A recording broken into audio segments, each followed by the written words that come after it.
Are you gonna go to the store? What is up, everybody? We are back in the building.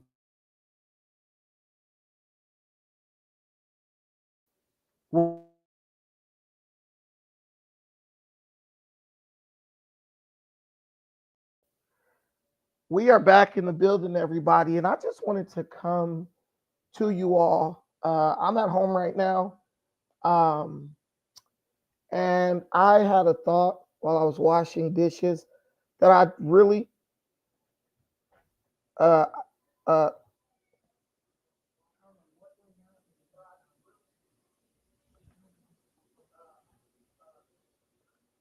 I don't know what would.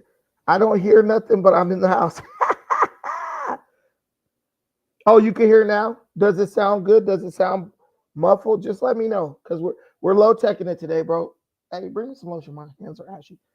Uh, I'm low teching it today. I borrowed my daughter's headphones right here, so let me know if you hear me now. Now I get why people are they hold this like this while they talk, which in my opinion sounds terrible, but I guess this is the way to do it these days.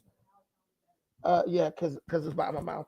So what I'll do is I'll hang it over my ear and I'll talk like this. And if anything sounds messed up, just let me know and I'll switch it up. I could always switch over to my phone, so that's not a big deal.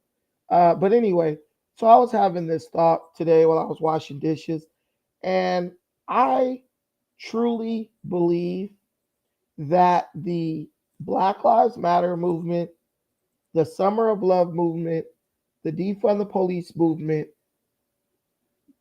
which reached its pinnacle during the summer of 2020, I believe that those movements prove that African American people have absolutely no desire to improve their communities or to even make their communities more safe.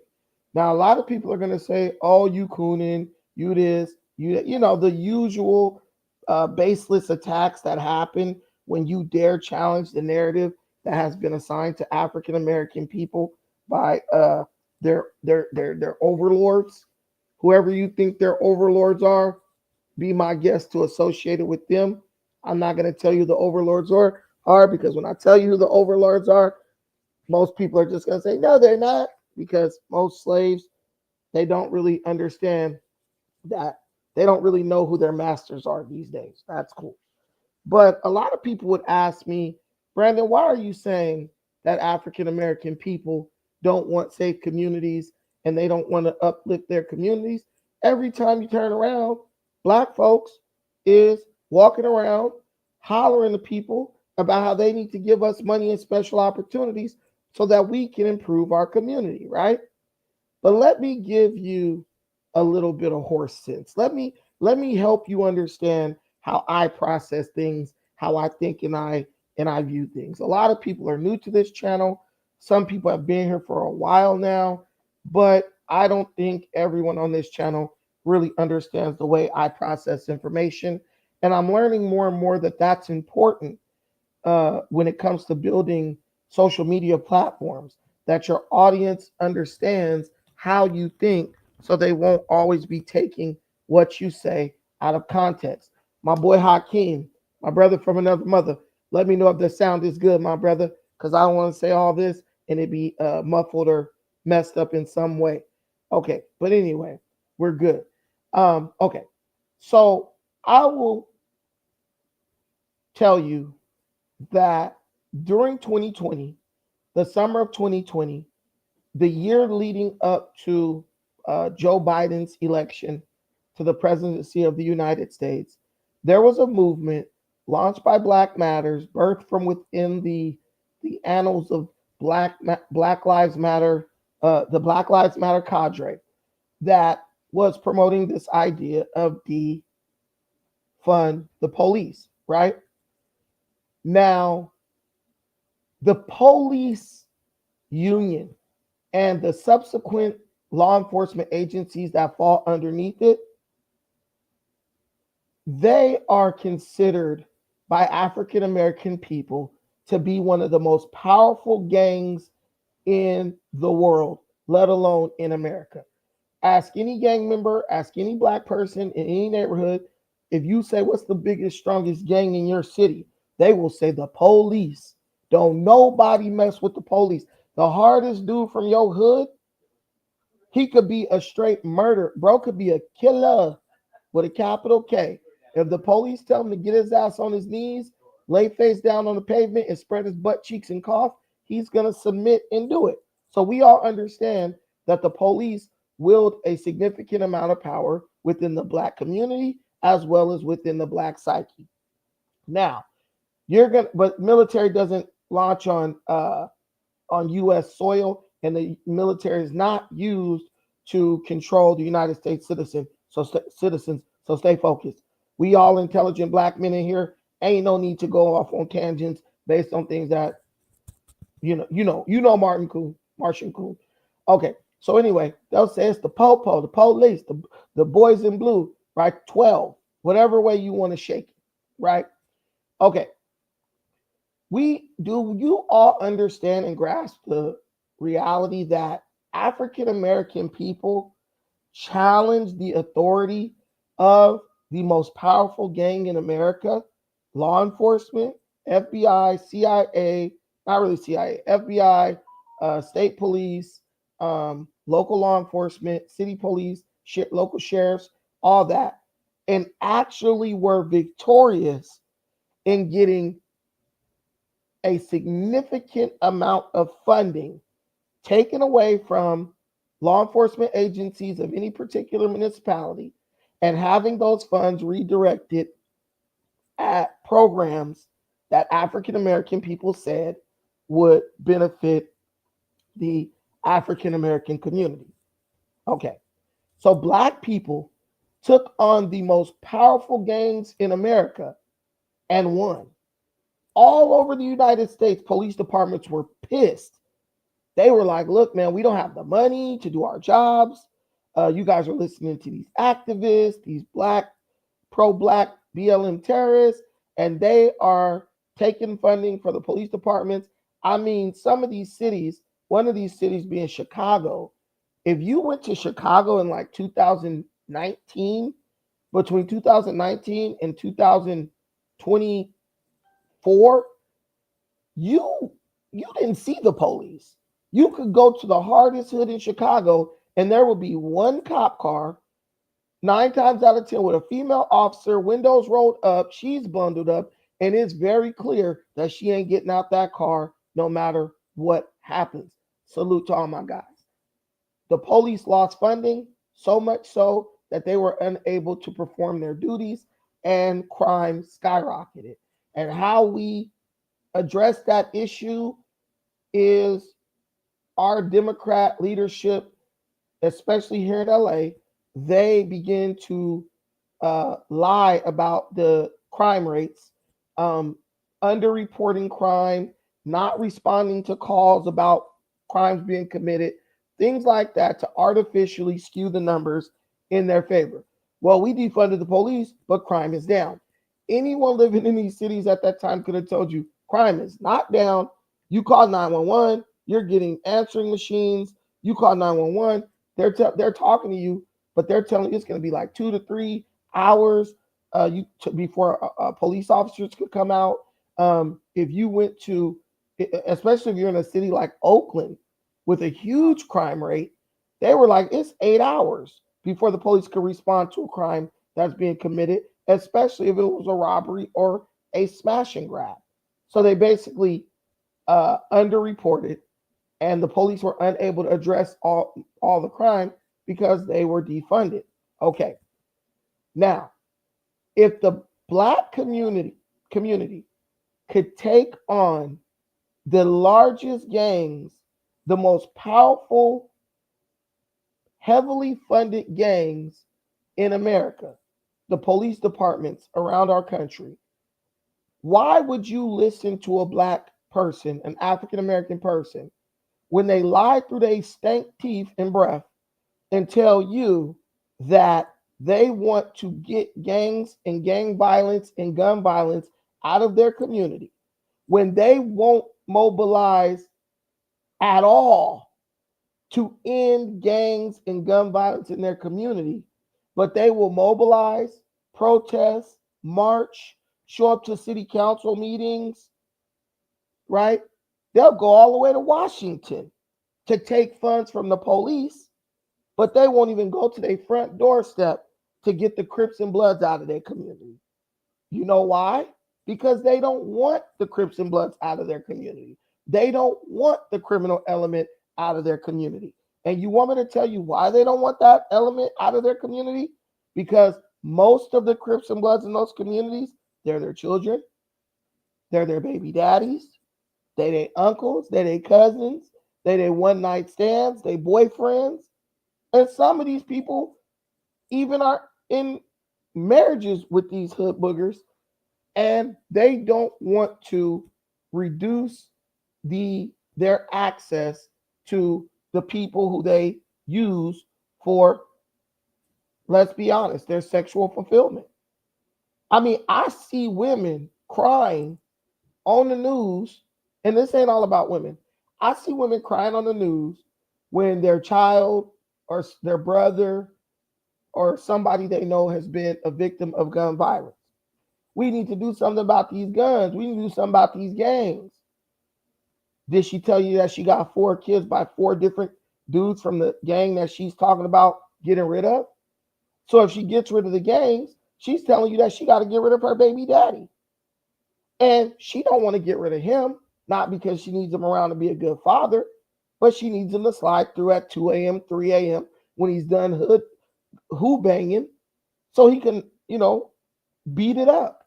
He could give her that D, right? She can't get the D if bro is locked up. He gonna get a D to whatever his boyfriend name in jail when he's locked up. But she's definitely trying to get okay. Oh shoot. Okay, guys, I'm doing some. I gotta make an adjustment. Okay, so I just realized now that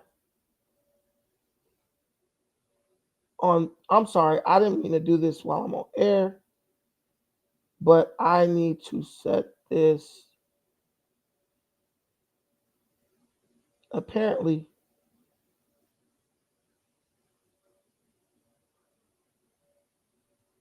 okay, I did not know this. But anyway, apparently my streams are only going to friends only on Facebook. But whatever. Okay, so she wants Pookie and Ray Ray out and free so she can have access to them sexually. These are the men they view as masculine, and these are the men that they choose to reproduce with, right? Trust me, I grew up in the hood. These women do not want the dude making money, working a 9 to 5, rolling. Look, he could even have a nice car. They don't want that. They want the dude with the khakis, the wife beater on, walking around in corduroy house shoes all damn day with his breath smelling like weed and malt liquor. That's what they view as masculine. Ooh, girl, he's so fine. I want a bad boy. I got 5 sisters. Those are the type of dudes they like. And those are the type of dudes that they procreated with. Okay? And they dated nice dudes, square dudes, quote unquote, and found some reason to disqualify that guy from their uterus, right? from being a candidate for reproduction. I've lived it, right? Okay. So, Brandon, so they don't want to get rid of, violence and gangs and have prosperous communities. So what do they do instead? They focus on certain elements within the community that really have nothing to do with the fact that they love Pookie Ray Ray and the local Crips and Bloods. They want them to beat it up. We need to get rid of guns. Why don't we get rid of the people who use the guns to perpetrate violence against their community? We need to get rid of drugs. Why don't we get rid of the dudes who sell the drugs on the corner, making the drugs easily accessible to the kids and the dope fiends that use them, right? Because we want to procreate with those guys. So we will address the tools, but we won't address the person who's using the tools. Oh man, these dudes are stealing copper piping from inside of abandoned houses. You know what we need to do? We need to get rid of all the wrenches and socket wrenches and tools in the city so that these dudes can't go in houses and steal copper piping. That sounds stupid as hell, doesn't it? But that is the approach that the black community uses to making their neighborhood safe. Even though, with the prevalence of guns and drugs in the black community, those things never make their way 3 miles down the street to the white community. Well, they might be there, but they aren't being used to perpetuate crime. I mean, let's just be realistic. So we're basically going to address the tools that are used in the commission of crime versus the Pookies and Ray Rays that are actually committing the crime. Oh, we have a problem with obesity. You know what? We need to get rid of all the McDonald's in the city. That's not going to fix obesity because the people who eat McDonald's will just find another way or somewhere else to go eat bad food, right? But if you address the person, what do they need to fix physically or psychologically to keep them out the damn drive-through? Now you're starting to get to the root cause of the issue, and the issue can be fixed, right? So we defunded the police, and you know what defunding the police did? It reduced policing in the community. Black people complained about being over policed, right? There was no way to over police you because they didn't have the resources to pay the police that they needed to over police you with. It raised crime rates, gang membership increased, so it provided these hood rats and the professional women who love sleeping and having babies by gangsters. It increased their pool, their dating pool, right? It drove all the businesses out of the community, but that was okay because now she was able to use her food stamp card to go eat at fast food restaurants. That's what they do. This is a food desert. People do not have easy access to grocery stores. So what we will do is pass an initiative in the city that allows her to go to Jack in the Box with her EBT card. That allows her to go to Hardee's or Checkers or Riley's or I don't think McDonald's is doing it now. They were doing it. McDonald's, Subway, Popeye's Chicken. That's how it works in California. You can swipe your EBT card with food stamps and buy food at hot food at fast food restaurants. This is just the way it is, right? That's fine. So it's a win. It's a win for the people who want to live within this messed up, dysfunctional, toxic environment. So when someone gets on TV and says, we need to stop the guns, we need to get rid of these guns, somebody like that little sassy dude down in Tennessee, Justin Pearson, right? Y'all know that dude, the state rep in Tennessee who tried to fight the white guy, Andrew Farmer. He got up on the floor of the state legislature, tripping, trying to fight this white dude, Andrew Farmer. And goofy, I made a video about it, and a bunch of goofy people who are African American got in the comments, yeah, good job, state senator. First of all, Andrew Farmer would have whooped this boy's socks, okay? Justin Pearson looks like a punk, and Andrew Farmer is not a little dude. Farmer. Secondly, the guy focuses on guns because if he gets you to work on gun legislation, he can piggyback trans and all this other nonsense policies onto whatever you pass dealing with the gun situation. But here's my thing. Bro will fight a fellow congressman, right? He'll fight a fellow congressman. Understand that. In the name of preventing gun violence, right? But why he won't go to the hood and fight Pookie? Why won't he go beat up the local thug in the hood, knock him out, and tell him, if I see you over here doing anything, I'm coming back, and there's more where that came from. You know, Pookie has an incredible respect for authority. Donald Trump could walk through the hardest hood in America without no security, and I promise you, not a single gang member would do anything to him. Not a single black person would do anything. As a matter of fact, black people would probably welcome him in, smile and buck dance for him, and be like, hey, can you go eat at the local soul food spot so we can get pictures with you? Even though they claim to hate him. I promise you, Donald Trump could walk through any hood in America and will not be touched, because black people have that much respect for authority. They have that much respect for people who the government tells them are in charge of them. I guarantee it. I guarantee it. As much as these fools yapping and shit, Donald Trump could walk into a hair salon with a bunch of female Democrats and they won't touch him. They won't even say nothing disrespectful to him. I promise you that. That's why when Kamala Harris, the leader of the Bad Wenches, when she got on that debate stage with Donald Trump, she found some act right, didn't she? All that mess she was talking to news cameras and all that disappeared when Donald Trump was standing in front of her. That's how they do. So the very people who lying to you, telling you that they want to get rid of guns and stop gun violence, they're lying. You know why I know they're lying? Because they never address the person using the gun to perpetuate gun violence. I own a gun. I'm not perpetuating gun violence. I'm not rolling around the hood pulling drive-bys. Many law-abiding American citizens own firearms, and we're not running around terrorizing the streets, right?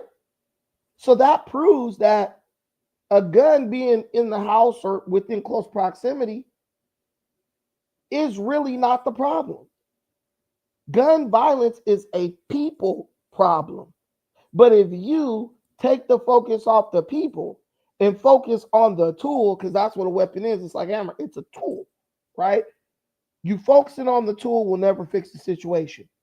Because if they want to do violence, they will use another tool. I have a friend when we were younger, his name was Norman. Norman got stabbed to death with a screwdriver by Hispanic gangs in Long Beach, right? He was with his brother. His brother was like, he told me to run. You know, he went back trying to fight the dudes, and the dudes pulled out a screwdriver and stabbed him to death. Norman didn't somehow miraculously resurrect because he got killed by a screwdriver. He's still dead. And a gun didn't have nothing to do with it. So what should we do, guys? Give me an answer. Should we get rid of all the screwdrivers in the hood? Should we shut down all the Ace Hardware stores and the Home Depots and the Lowe's so we can stop screwdriver-related violence? You remember the mob? How did the mob used to get you? With an ice pick. Did we ban all the ice picks in the world? Is that how we dealt with that? Hey guys, we need to get rid of all the ice picks on Earth. No, we dealt with the people. We locked up the ice pick guy. There were some people coming with a pickaxe, hit you dead in the chest, you're dead. We didn't get rid of all pickaxes. We got rid of the guy who chose to use the pickaxe for a purpose that it wasn't intended for. And in the name of crime, perpetuating criminal activity, right? So understand that when you got people trying to address tools in certain aspects of a certain situation, but not addressing the people who create the situation, guess what? You know those people are not really trying to fix the problem. Let me ask you another question. Everything is about money, right?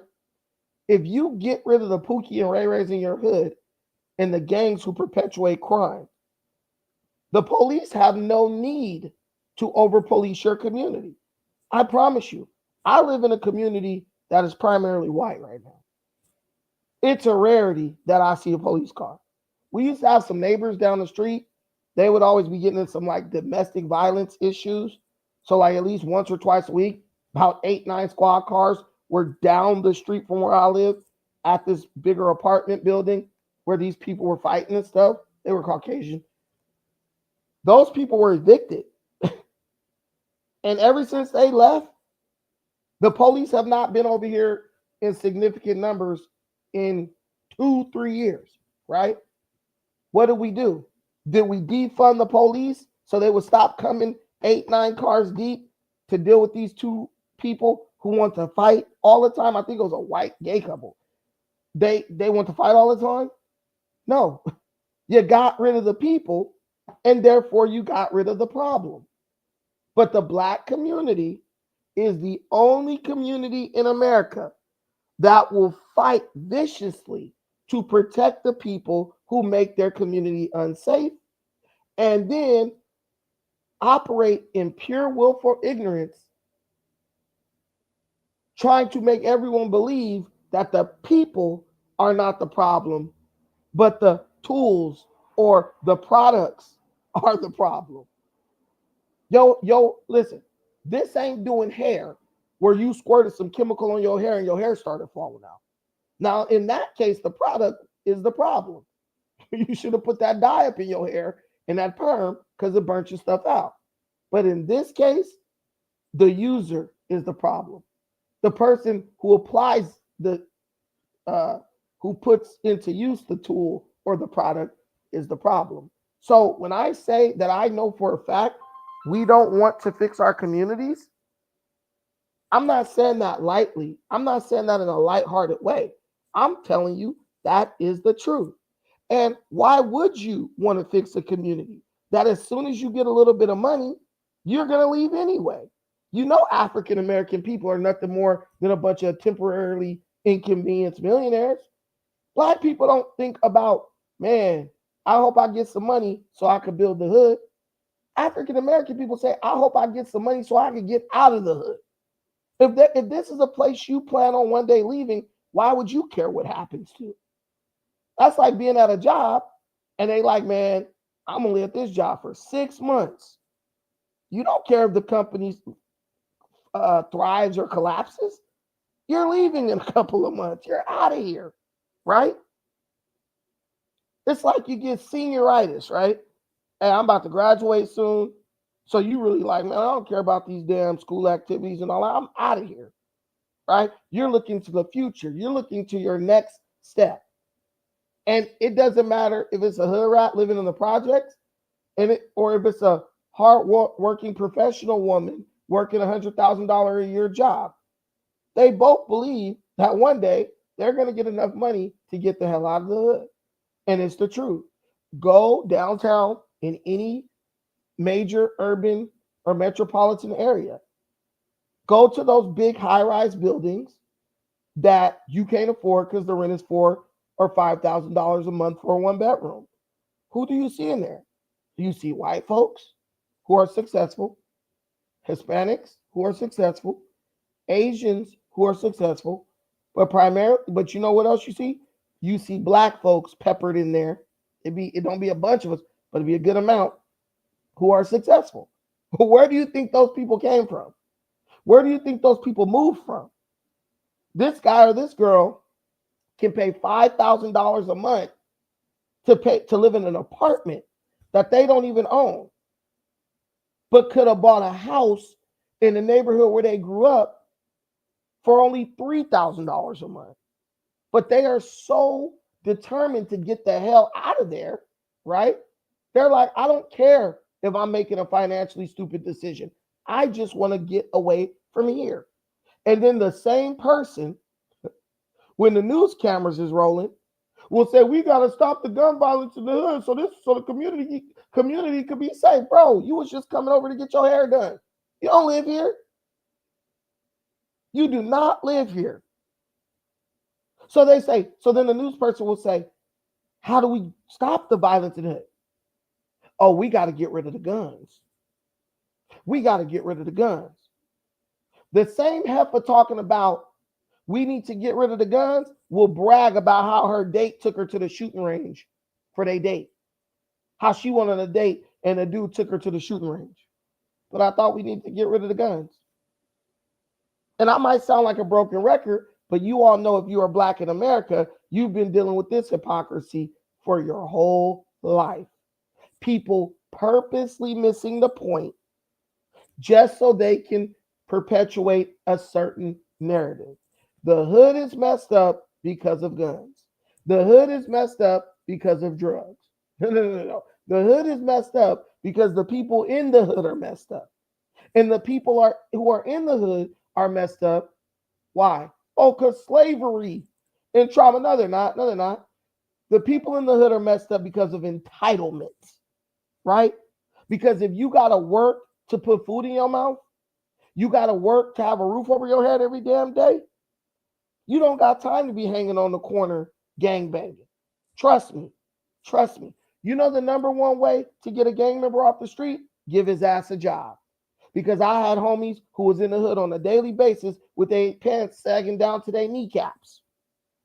The bro got a job over at the Amazon warehouse. You don't even see the bro. Hey, bro, where you been, bro? I've been I was at work all night because I got to get some sleep. Whoa. Octavius has some discipline. He understands that he got to go perform for 8 hours. So he needs to go get his ass in bed versus standing out on the corner in front of the liquor store like baby boy, sipping on a 40 ounce, talking about he is the master of his abilities.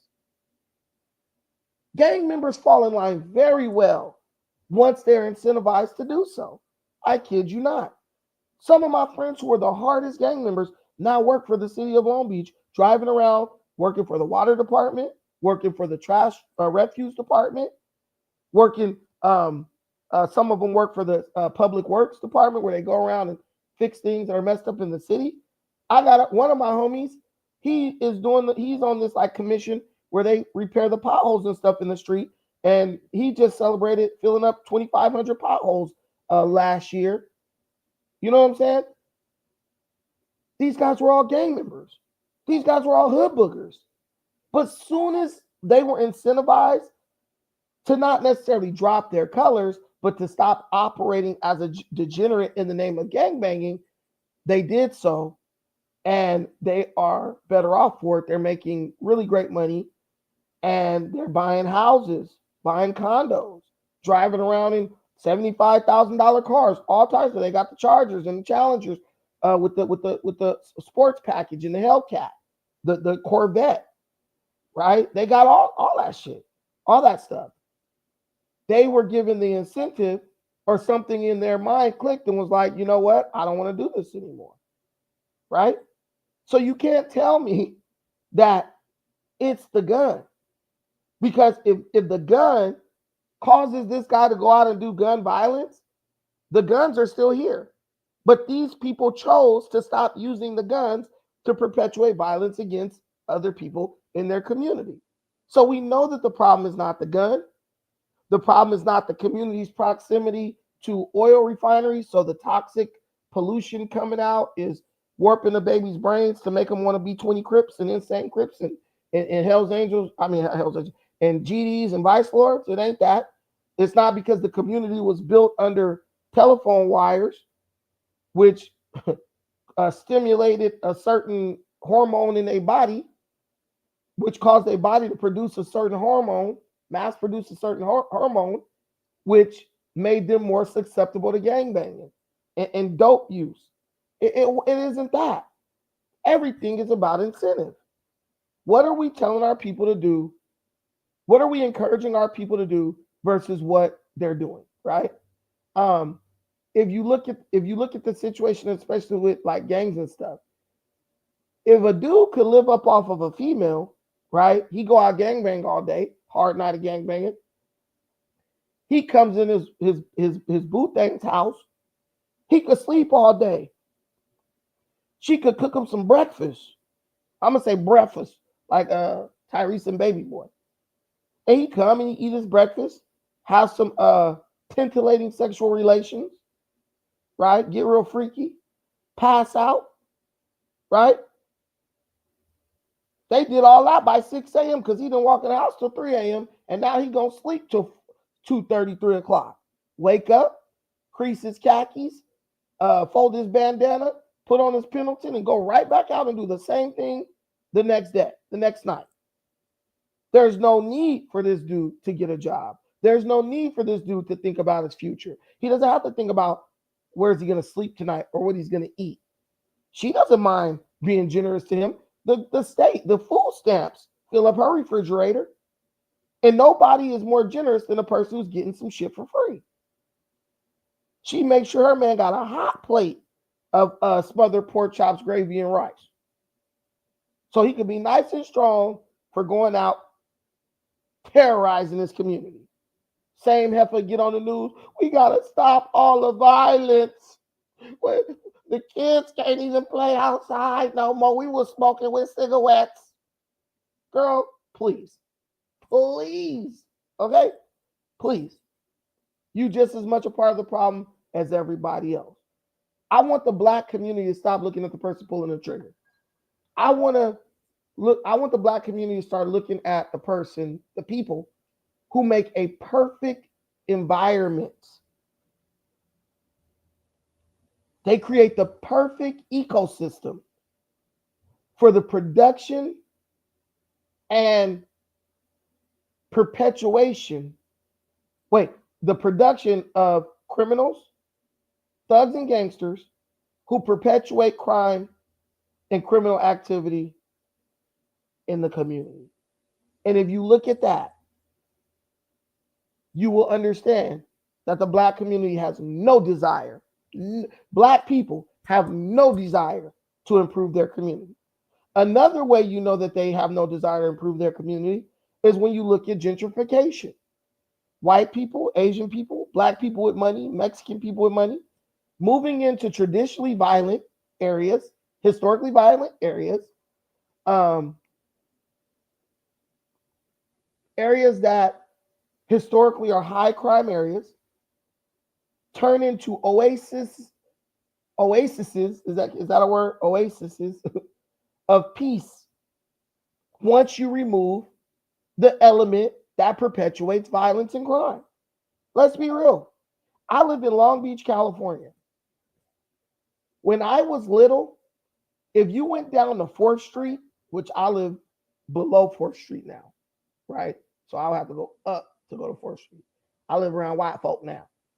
But if you, I'm not going to lie to you. This is a true story. Anybody from Long Beach will tell you the truth, tell you this is true. Anybody from the city, if I'm lying, I'm flying, and you can call me a liar straight up. Now, Black people used to live in this city anywhere from Ocean, which is the street that runs right in front of the beach, multi-million-dollar property. You have Pookie and Ray Rays living down there, gang members and hood rats, drinking 40s, hanging out. I kid you not. From the oceanfront property all the way up past PCH, past Hill Street, all the way up into a street called Willow, right? And all the way over to a street called Redondo. Probably like a 10 or 15 mile radius. Pookie, Ray, Pookie, people getting shot, right? That's because all the white people have moved out because it started getting violent and stuff in the city in the 80s and stuff. They left. Black people took over. I remember I stayed with my mom. My mom lived 1 block from the beach and was paying $450 a month for a 1-bedroom apartment when we was little, and then moved to a 2-bedroom apartment and paid like $750 for that apartment. That's back when your welfare check was enough to pay your rent. Back in the good old days, and they give you like $5,000 in food stamps if you had 3 kids. Okay, Black people didn't buy the property. They didn't work to maintain the property. They didn't work to make the community peaceful. All they did was terrorize in billion-dollar real estate. I'm talking about the movie theater used to be downtown. AMC, y'all. AMC, right where we got the studio at now. AMC theater was right downtown Long Beach. People was getting shot every weekend. The little nightlife area where there was a strip where all the clubs and stuff was at, people was getting shot every weekend. This is 100% facts. People getting shot, people getting robbed, stabbed. It was so bad. Long Beach used to have a mall, right? Your parents wouldn't even let you go to the Long Beach Mall. It was that bad. You couldn't go up in the tilt, right? You couldn't go up in the tilt. It was like a video game place. You couldn't go up in the tilt. People was getting shot up in there and stabbed. I'll tell you who was up in there. A gang of black folks. So then, after a while, gentrification happened. White folks said, look, man, this multi-million dollar real estate. The landlords start getting sick of the shit. Bro, they start spiking the rent. White folks start moving back in. Black folks started getting pushed towards North Long Beach, the horrible side of Long Beach, way up there by right up under the nuts of Compton. And I promise you, this part where the Tweens, Crips, and the downtown area of Long Beach was the gang area. 20 Crips, Insane Crips, East Side Longos, West Side Longos, Barrio Pobres, Crazy Brother Clan Asians, TRG Asians, Asian Boy Crip Asians, Exotic Family Asians. And listen, I'm talking about I come from church. We was dodging bullets, dog. I'm talking about you coming from church. They come spray the whole apartment. Long Beach had a curfew. If you was under 18, you couldn't be outside past 9 o'clock at night. Urban Alchemist Dexter. Urban Alchemist. I'm originally from LB, 12th and Locust, and on the east side too, 10th and Atlantic. 100%. They had a curfew. She said the tilt was my spot. Long Beach Mall was crazy, 90s. I ain't gonna even lie. 100%. I don't need to lie to y'all. We've lived this shit, right? Right? So the whole thing was, bro, little kids dodging bullets. Think about that. We were little with our apartment building getting shot up. And it wasn't just the blacks against the Mexicans. It was the blacks and Asians at war with the Hispanics. And everybody was smashing. The Asians had came over from Cambodia and Vietnam. I don't know what they did, but they must have been smuggling submachine guns or something because they was lighting shit up out the windows of them Hondas. This is the truth. It was crazy. And then when the white folks come in and the high earners come in and they build high-rise apartments and they say, look, we raising the rent. Black folks talk about gentrification. What? Good riddance. Good riddance. Because now, if you go to those same neighborhoods, they're safe. Once they remove the Negro from those neighborhoods in large numbers, those neighborhoods became safe overnight. Now, you could say it's racism. You could fillet it in fast food if you want to. I got that off a movie. But you could say whatever you want. But the fact remains, once they used price hikes to drive the African American population out of those areas in large numbers to where only the ones who really are high earners and got sense could afford to live there, guess what? The neighborhoods improved. And you know where those people went? They went to the Inland Empire. They went to Victorville. Some of them went up to Lancaster. They moved to the desert, basically. Some of them went as far as Vegas. And do you know that the crime rates in those areas have spiked exponentially since the people from LA and Long Beach and in LA County who were driven out because of increased rent prices went over to those cities? Vegas, I went to Vegas when I was little with my granny several times. Circus. I was in there where granny was pulling slots, pulling the hammer on the slot machine. You used to be able to take your kids up in there, right? In the casino.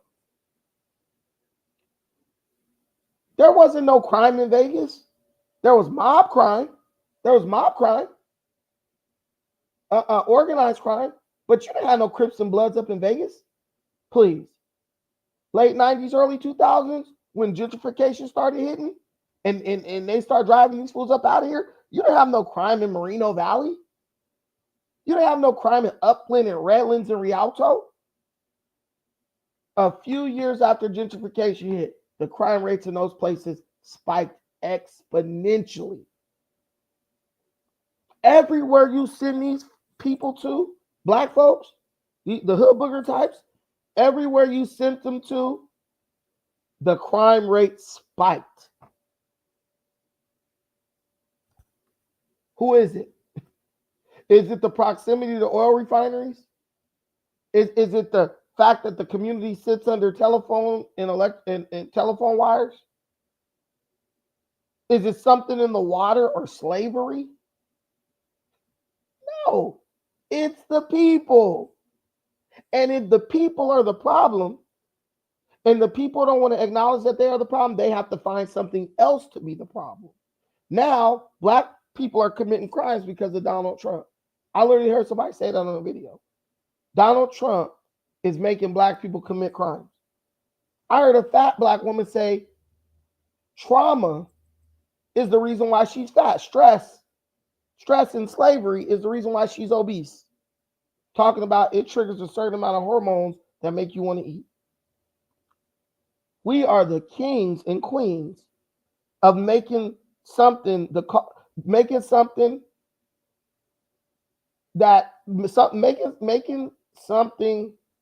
the cause of something that I'll just basically blaming problems on something that ain't got nothing to do with the issue, the problem. This is the way it is. Somebody said mob crime is crime. Brandon Davis, you one of them people. You one of them people. Mob crime don't affect black people. Mob crime, mobsters might have a shootout every now and then, but mob crime is not even close to being on par with black crime, petty crime, violent crime. Mobsters go to jail for hits where they went and got one dude who was causing them problems. Black people go to jail for spraying up a whole block and hitting little kids and everything else in the crosshairs. Boy, didn't you watch Menace to Society? I could sit here right now and break down how Menace to Society points out every problem points out the problem of every majority black community. All you got to do is watch the movie. Watch the movie and you will see why black people in our communities look the way they do. That's one movie, just one movie. Watch Menace to Society. And after you're done with that movie, you will have a full understanding of why the black community looks the way it is and why it's so violent. I'll give you a free one. I'll give you a free one. What was her name? What was the girl name? Jada Pinkett.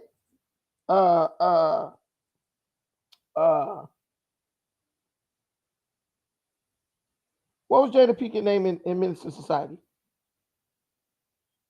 Was it Stoney?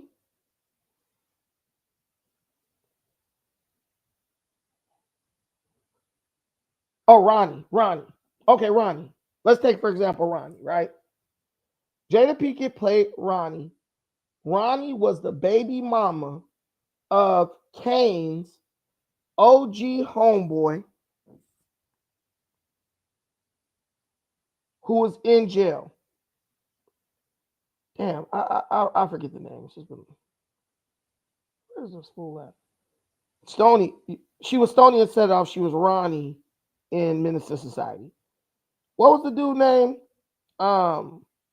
Who played this homeboy? The dude from South Central?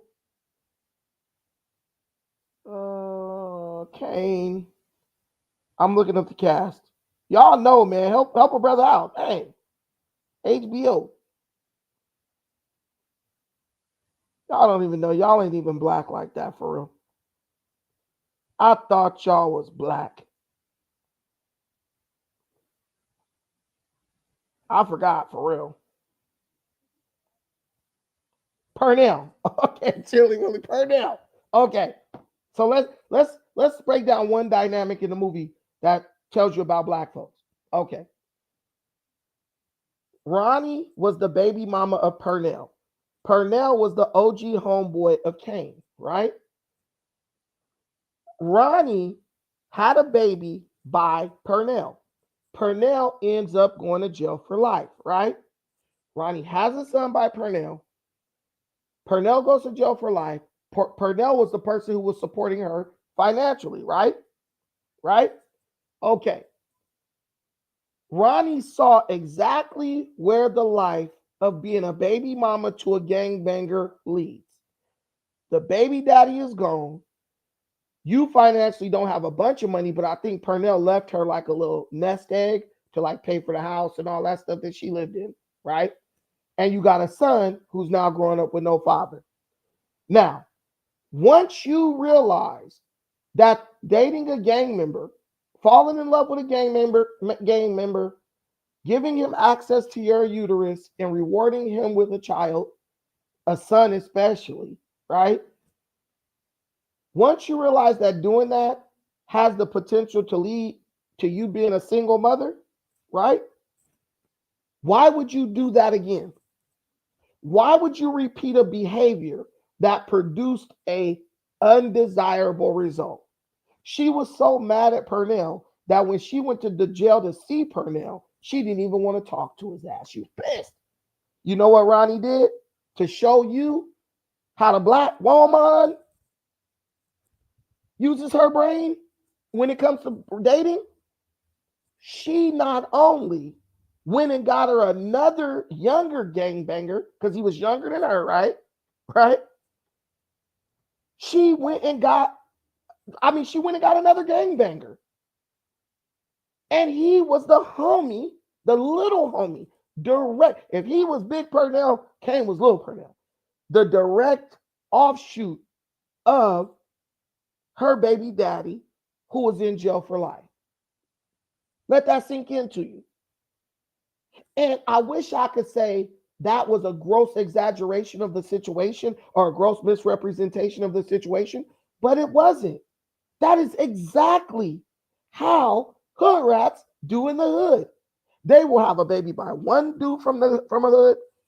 They break up, things don't work, bro get killed, go to jail. She's pregnant within the next year by another dude from the same hood. And for the most part, that'll be his homie. Is that not what Ronnie did? That's exactly what she did. And let me tell you the worst part.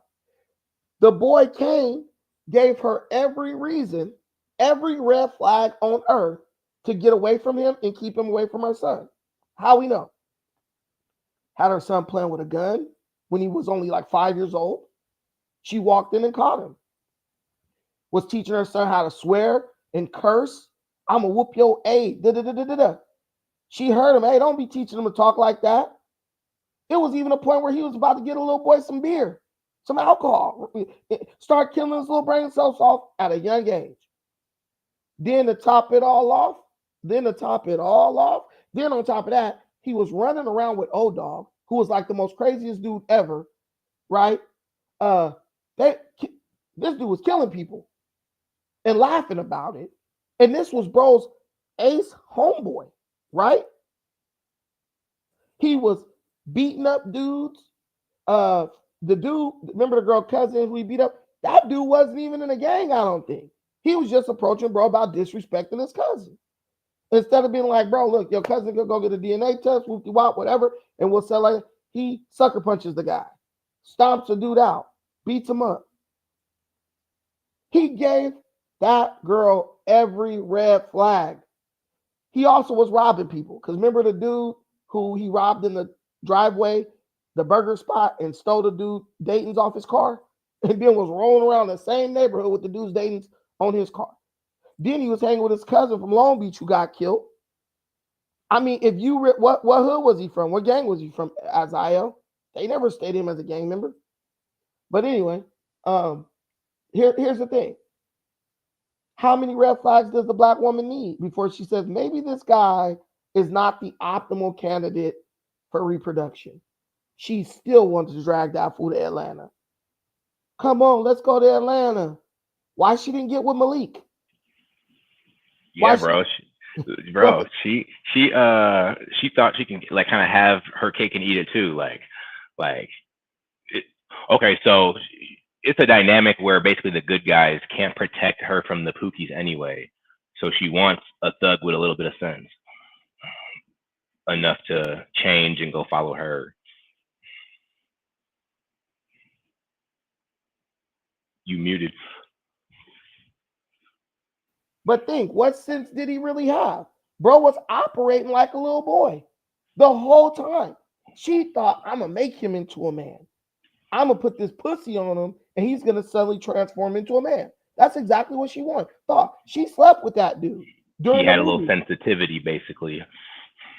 Yeah, but if you really think about it, he was it even that he was sensitive, or was it just that bro was like he was just a I don't even know how to describe bro, but you robbing people and shit, you sensitive for real, you selling dope? Right.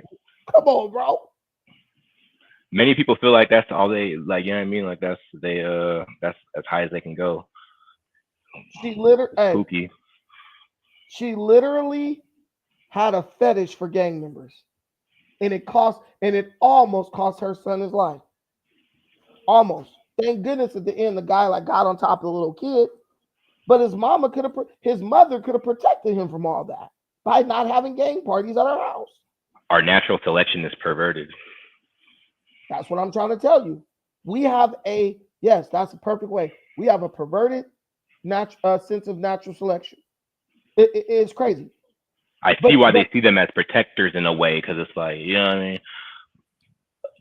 The real protection is financial now, and no, your sense of the law.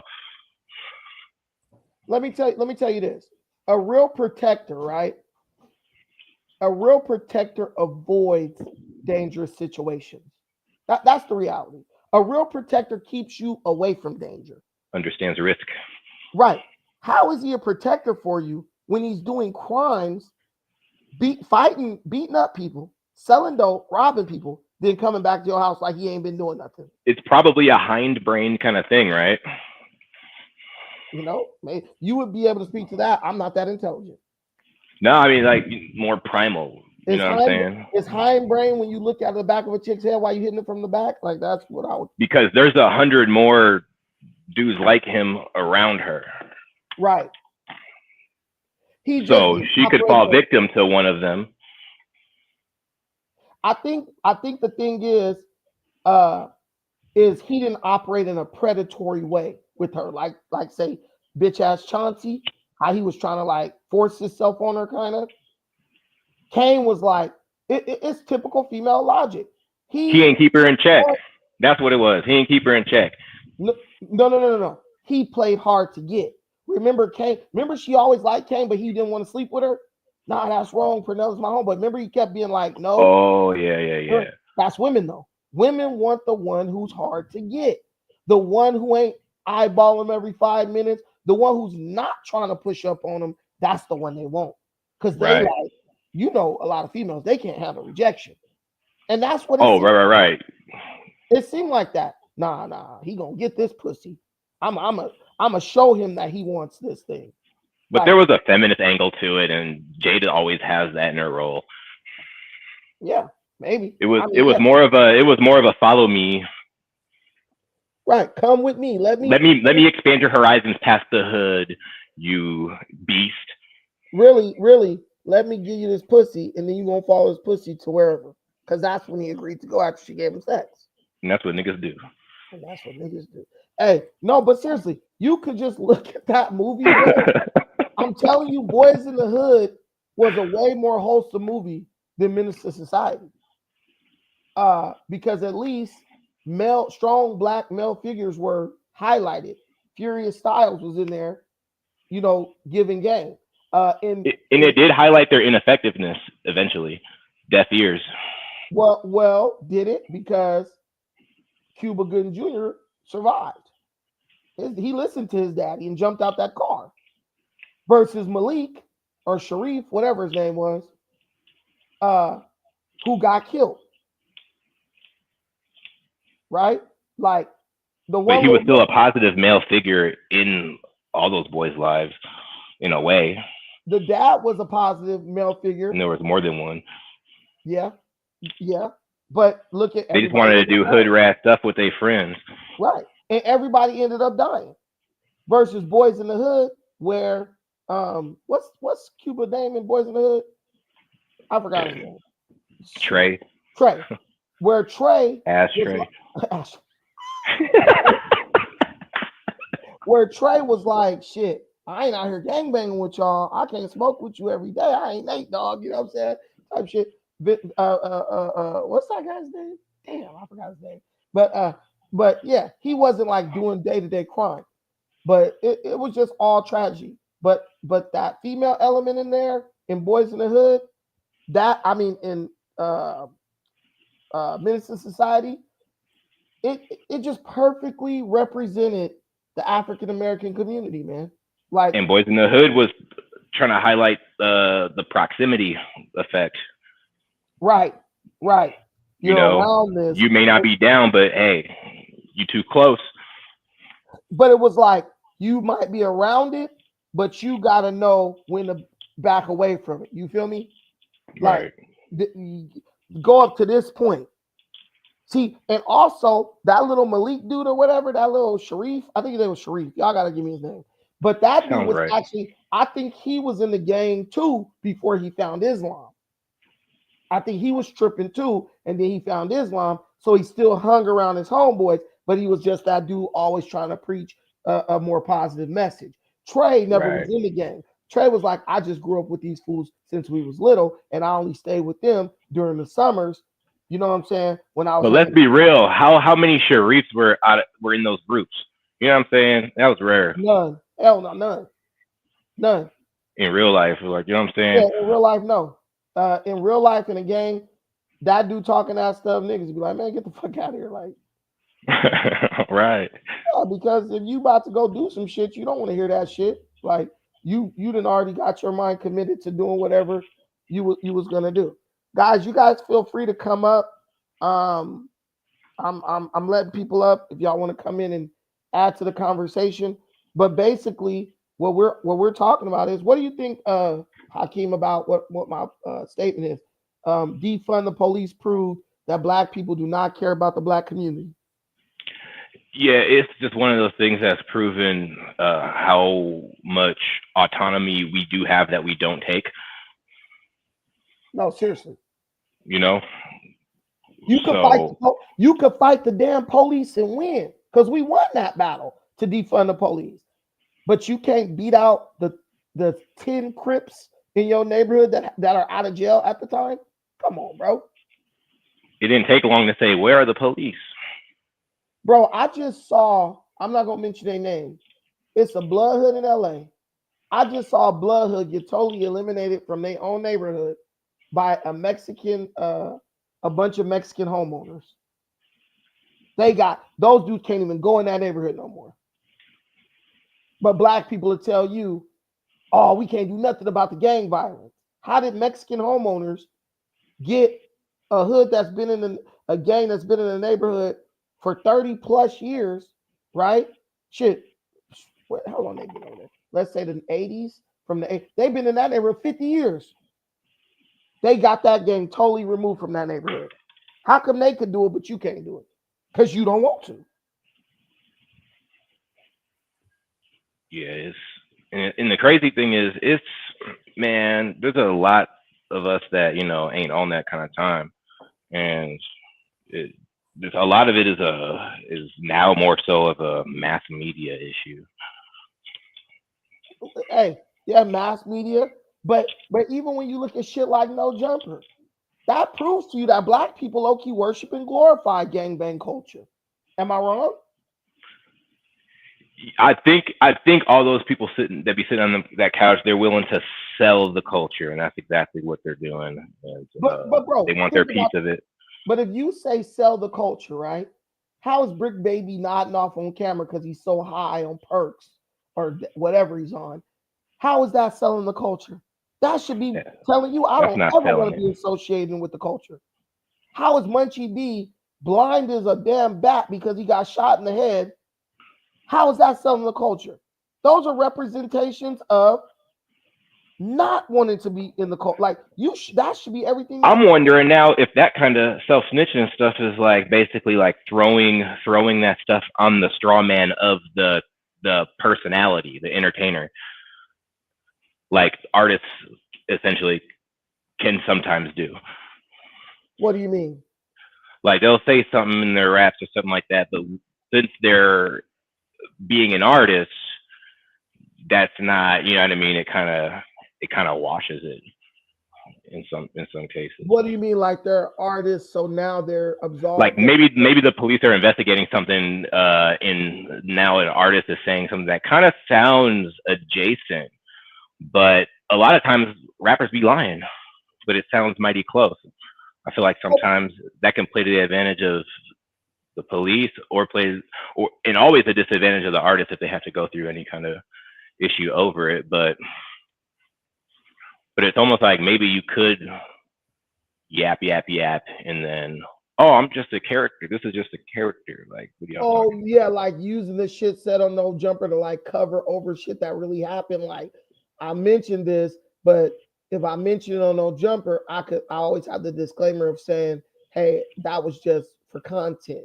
That wasn't Right. real. So now if something was that really happened that's close to that, the police say, oh no, he just was saying that for content. So he probably has nothing to do with this situation. Right.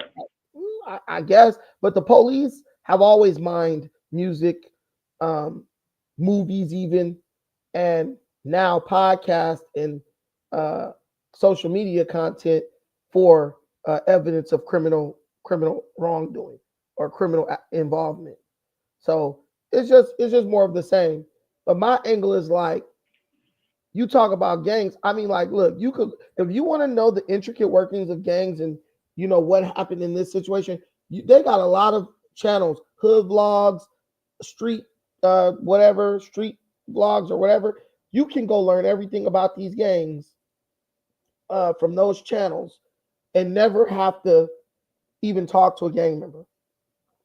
These people don't want to just learn about the gangs because I'll admit, learning about gang culture can be very interesting, right? That happens, right? But they want to see gang culture played out in real time. Like, I think if one of them gang members got into it and somebody really got killed in the studio of No Jumper, I think that their viewership would spike exponentially. They'll be having 1 million views on every video. Meanwhile, the rest of the world is exploring the universe and unlocking knowledge in this world, and we're sitting in the Stone Age being left behind. It's getting ridiculous at this point. Meanwhile, the same damn people consuming No Jumper are talking about they want to live in a peaceful hood and we got to stop it. The same people consuming that shit is voting to take away gun violence. But we need to get rid of the guns. Rest in peace, King Von. What do you mean? You love that dude got killed in a blaze of glory because that perpetuates the narrative that you are most entertained by. What up, Vanessa? Go ahead and cook, my sister. What up? Hey guys, can you hear me? You're a little bit low. Can you hear me better? Yeah. Okay, good. I'm closer. Can you hear me better now? Yeah. Okay, perfect. So I kind of got in a little late, and what was the topic? It's about BLM, right? The topic is about defund the police, and BLM prove that black people do not care about the black community.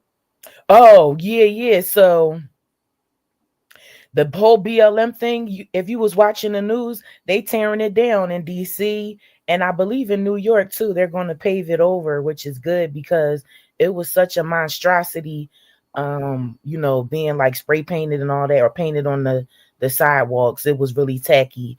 So I'm happy for that. They're tearing down the George fentanyl Floyd. Yeah. They're tearing that down too. Yeah, that's really good because it's really insulting that black people choose to have symbolic ignorant gestures over real black government, and that goes to show the leadership in America now, which is the United States of America, as far as like the Black Caucus. So yeah, and they're leading us to the slaughter, aren't they? Yes. So like Maxine Waters, What's his name? Al Green, Jasmine Crockett, Not the singer. yeah, Cory Booker, that other bald head lady, I call her Baldy. From what's her name? From Boston. What's the yeah, Ayana, the so therapist. it's an embarrassment, and it's like, so when you have all of these people saying I'm American, I'm not African, and they talking all this African hate, anti-African stuff, right? Right. But look what you have representing you in the United States of America, and look what you have as far as a collective thought process and ideology and political vote, all for the left.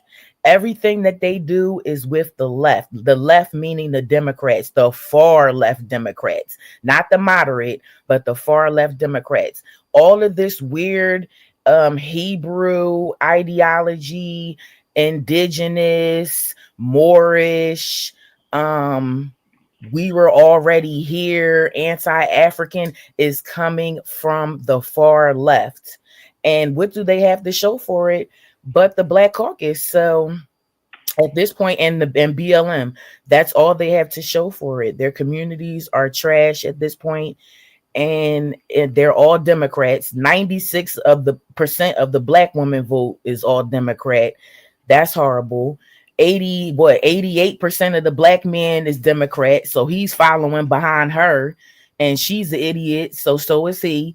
It's disgusting. Like, at this point, I think that the righteous Black people that have some sense, that's African centered, African minded, and still, wants to leave a mark in this country and in the motherland, it's just time to separate from this stupidity. And if they want to be here and stay here, I mean, go ahead, but don't come crying when things are not working out in your favor. Everything is racist, and white people is trying to take back their country, and you're going to be left out in the cold because they're going to cling to the other races before they give these Negroes any reparations or any leniency at this point. I was just watching Tree of Logic, right? This is a quick sidebar. Don't you know the Pakistanis is in Texas having their own Pakistan Day, and they just bought 400 acres of land. They about to build them an epic city, right? And this is in Texas. But these Negroes is so Democrat. All they worried about is Democrat, Democrat. Trump is a racist. Get Trump out. While all these other nationalities is coming up in here spinning circles around them. They have the easiest president on earth, and they can't get anything done. It's crazy. What's the Black United Bank is the lowest, like out of all the funds that the banks in America have, like the United States of America. You have the Asian banks, Santander have their own banks. Of course, you have all the white banks like JP Morgan and Chase and all of those banks. But the United Black Bank is the lowest bank, like has the lowest amount of money compared to, is 40 million of us in here. It should Black folks can sue Santander and take it over. Honestly, they've been bogus. I mean, it's just sad. Like, you don't want to put your money in the black bank to start off. You don't want to fund your own candidates, start your own black delegation. You have no control over your community, whether it be cities, town, or a suburb. You just, I mean, I don't get it. This is the worst it's ever been. It's a shame. It's a slap. And we do have control over our community, and we do have representation. It's bad representation with the left, and like everything that all the greats taught us. What did they write all these books for? Had all these movements. All the brothers in the 80s got locked up from the Black Panther movement, and they still in jail to this day as political prisoners for saying we black and we proud. But yet they Black Lives Matter, and they marching down the street with the fags and carrying on. I mean, I don't, if this is what the new black people want to do, these young black people want to do, knock yourself out. I'm too old and too thorough for this. And it's a slap in the face of Booker T. Washington, Mr. Garvey, Dr. Amos Wilson, Dr. Ben, everybody that really was standing on, what we were supposed to do, making moves, do for yourself. The Honorable Elijah Muhammad, everybody, whether they was right or wrong, nobody life was perfect, but at least they had the courage to stand up and say what black men and black women need to do in this country for self-respect, for decency, for an identity, for their mark and their legacy in this world, on this side of the hemisphere.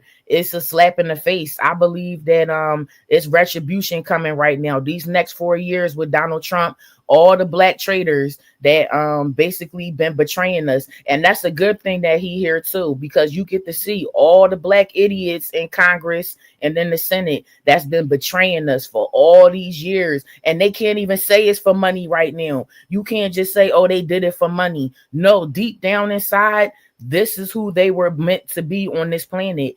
And to really show us that, it's something wrong. It's something wrong with these black Negroes over here in America. It's no way we should be this far behind like this in 2025. This is we got insubordinate ass women. Yeah, this is total corruption. This is total backstabbing. This is traitorous. This is treachery at its utmost. In Aaron's world, it would be off with their head, but I don't know. I don't get it. The problem for us black men is, unfortunately, right now, we are a lot of times worth more in death. Like George Floyd, they made $100 million off of him. Like, name it. When you see us starting to live that rough life, get the life insurance. Nah, for real. Make sure that's paid. Lights is off, but hey, I had to pay the life insurance. And then it's not even hard. Like, the blueprint is out there for us to be on point and on the beam. The blueprint all out there, right? It's like they can't even say that they can't Google it. You can't go to a library. You can't go on Amazon and get the books. Shell. Even on this YouTube, you could type in the blueprint for Black Power. You could type in all of this stuff. It's just, upbringing is very important though too. Like, we can do so much, like, once we're adults and we figure stuff out or whatever, and then once we figure it out, we realize how far behind shit is, and we're so daunting. The raising is super, super, super important. Yeah, and like I said, it's a reckoning right now. We gonna see all the traders, the descendants of the traders too. You know what I mean? It's all you when you really go back and see, these people probably they parents been betraying the movement. They grandparents probably betrayed the movement. So it's in their lineage. They got some nerve. We want to break off because of our lineage. Yeah, you the lineage of some bullshit. You feel me? So, Donald Trump is out here. He's showing how stupid these blacks in the Congress and just in general. If you still in that Democrat party right now, you need to switch your party. Even if we know you ain't going to the Republicans, that's cool. You need to switch to independent or something, because y'all out here looking dumb. 4 years of Joe Biden, he ain't give these Negroes nothing. He promised them the crack pipes. Guess who got all the crack pipes? Hunter, his son. So he didn't even get the crack pipes that he promised. And it's just, it looks, there's a lot of us in the shadows that need to just strike out. Like, I really feel like the Democrats got George Soros, and I really feel the black ones that want to come out should maybe hit up Elon, like, yo, I'll go head to head with these black Democrats. Straight up. It's sad too, because he's throwing the money out there, and he out there. And even the black celebrities and millionaires in Black Hollywood, like, you mean to tell me 10,000 bottles of baby oil to freak off with is better than building a school, building having money and black-owned banks that have physical branches? Because let's be honest about the One United Bank or whatever. It's only a branch in Florida. I Googled it. It's only a branch in Florida and Boston. Like, it's black people in all 50 states. So it's inconvenient, to really be honest, to just do banking online when you sometimes have to go into the bank. Like, I still go into the bank physically. So, instead of putting money towards that, they want to keep putting money up for studios and radio TV shows and stuff. Like, damn, my nigga, how much entertainment do you need when you don't even run shit? We don't have no water plants, we don't have no airlines, no airplanes, nothing. Like, this is sad. Healthcare, like, come on now. I feel so bad. How can we really say that we love each other? This shit is, I had to break this shit down psychology. Fuck Dr. Umar right now. Ooh, I like some shit he's saying, but fuck him right now. I had to psychologize this shit. We can't say we really love one another. If I get sick, or if you get sick, or Brandon gets sick, and when he got to go to the hospital, we got to be honest. The health care that we get is white. The hospital stuff the hospitals that we go to is white. Say if we even had to be to the ambulances, that's white owned.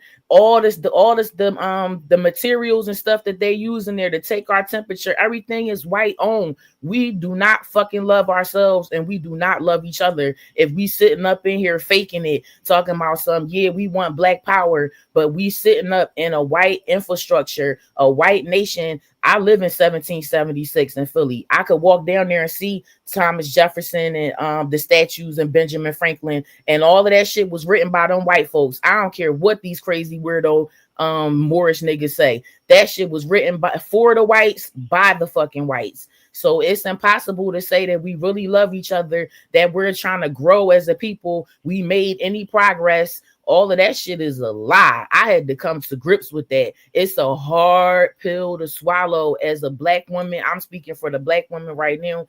It's a hard pill to swallow. How could we really say, how could we be intimate with one another? How could we really love one another? So that's what I'm trying to figure out now, is what's best for the moves that I need to be making, so that way it won't dwell heavy on my heart, on my consciousness.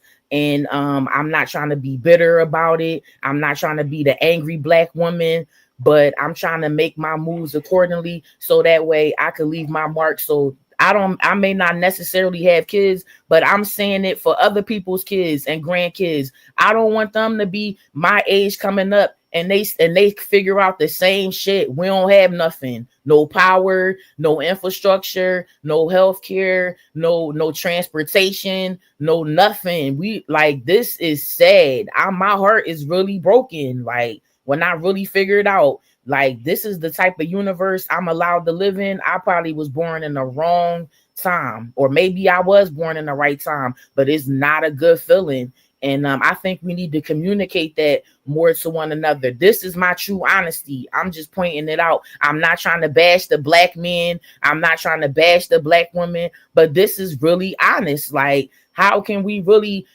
say we want to unite? How could we say we love one another if if all niggas got for me is some Democrat leftist ideology, whether it be religion, politics, socialism? I don't give a fuck about none of that shit. None of that is going to bring us out of this situation as a collective.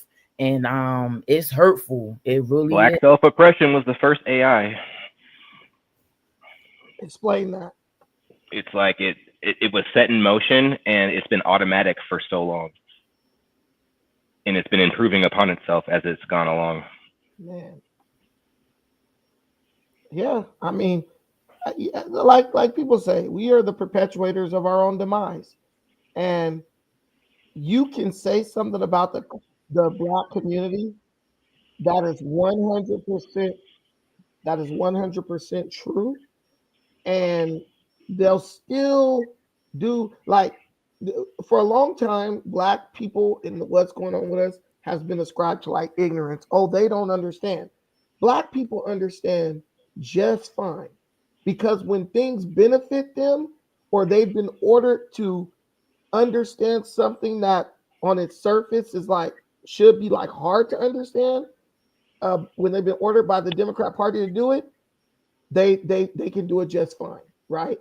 Like, when you hear the biggest thing I look at is how black people defend Democrats, even when the Democrats are totally wrong. They can regurgitate Democrat talking points verbatim and try to argue you down. And it's like, aren't you the same person who was like, I can't get a job? I got to be on Section 8 because nobody will hire me. Like, bro, you are an expert spokesperson for the Democrat Party, but you can't go out here and get a job at Walmart. Like, have you noticed that, Hakeem? The most dumbest pookie will sit up and argue you down about why Democrats are good and Trump is bad. But if you ask the dude, bro, why you don't work, why you don't get a job? Oh man, don't nobody want to hire me. Have you ever noticed that? Yeah, it's because the Democrats enable us to be insecure. I'm literally blown away by some of these dudes. Like, bro, I thought you was a whole dummy. like, you got brains. Like, and that's what leads them to those cults, like, you know, the stuff we all know, and it's because they have to keep getting a stronger and stronger cognitive dissonance. Essentially, you have to keep lying to yourself, and now your problems are because of some theory, you know, back in ancient Africa. Man, I kid you not. Like, you're like, hey, this was the dude in school who failed out of school, right? He didn't do his work, bro, in special ed. You see, dude, now he a Hebrew Israelite, bro, reading the Bible, he studying. You like, bro, so you do have brain power. I'm telling you, black folks do what they want to do when they want to do it. So when you look at black people and you try to like assign this like victimhood to them, like, oh, they're not doing this because of this or that, stop it. Stop it. Stop feeling sorry for them, bro. They're not doing it because they don't want to do it. It's like, you owe $100K in child support, now you think the earth's flat. Right. Exactly. Like what I realized is, like, when it comes to like black people, Hakeem, say you're a computer scientist, right?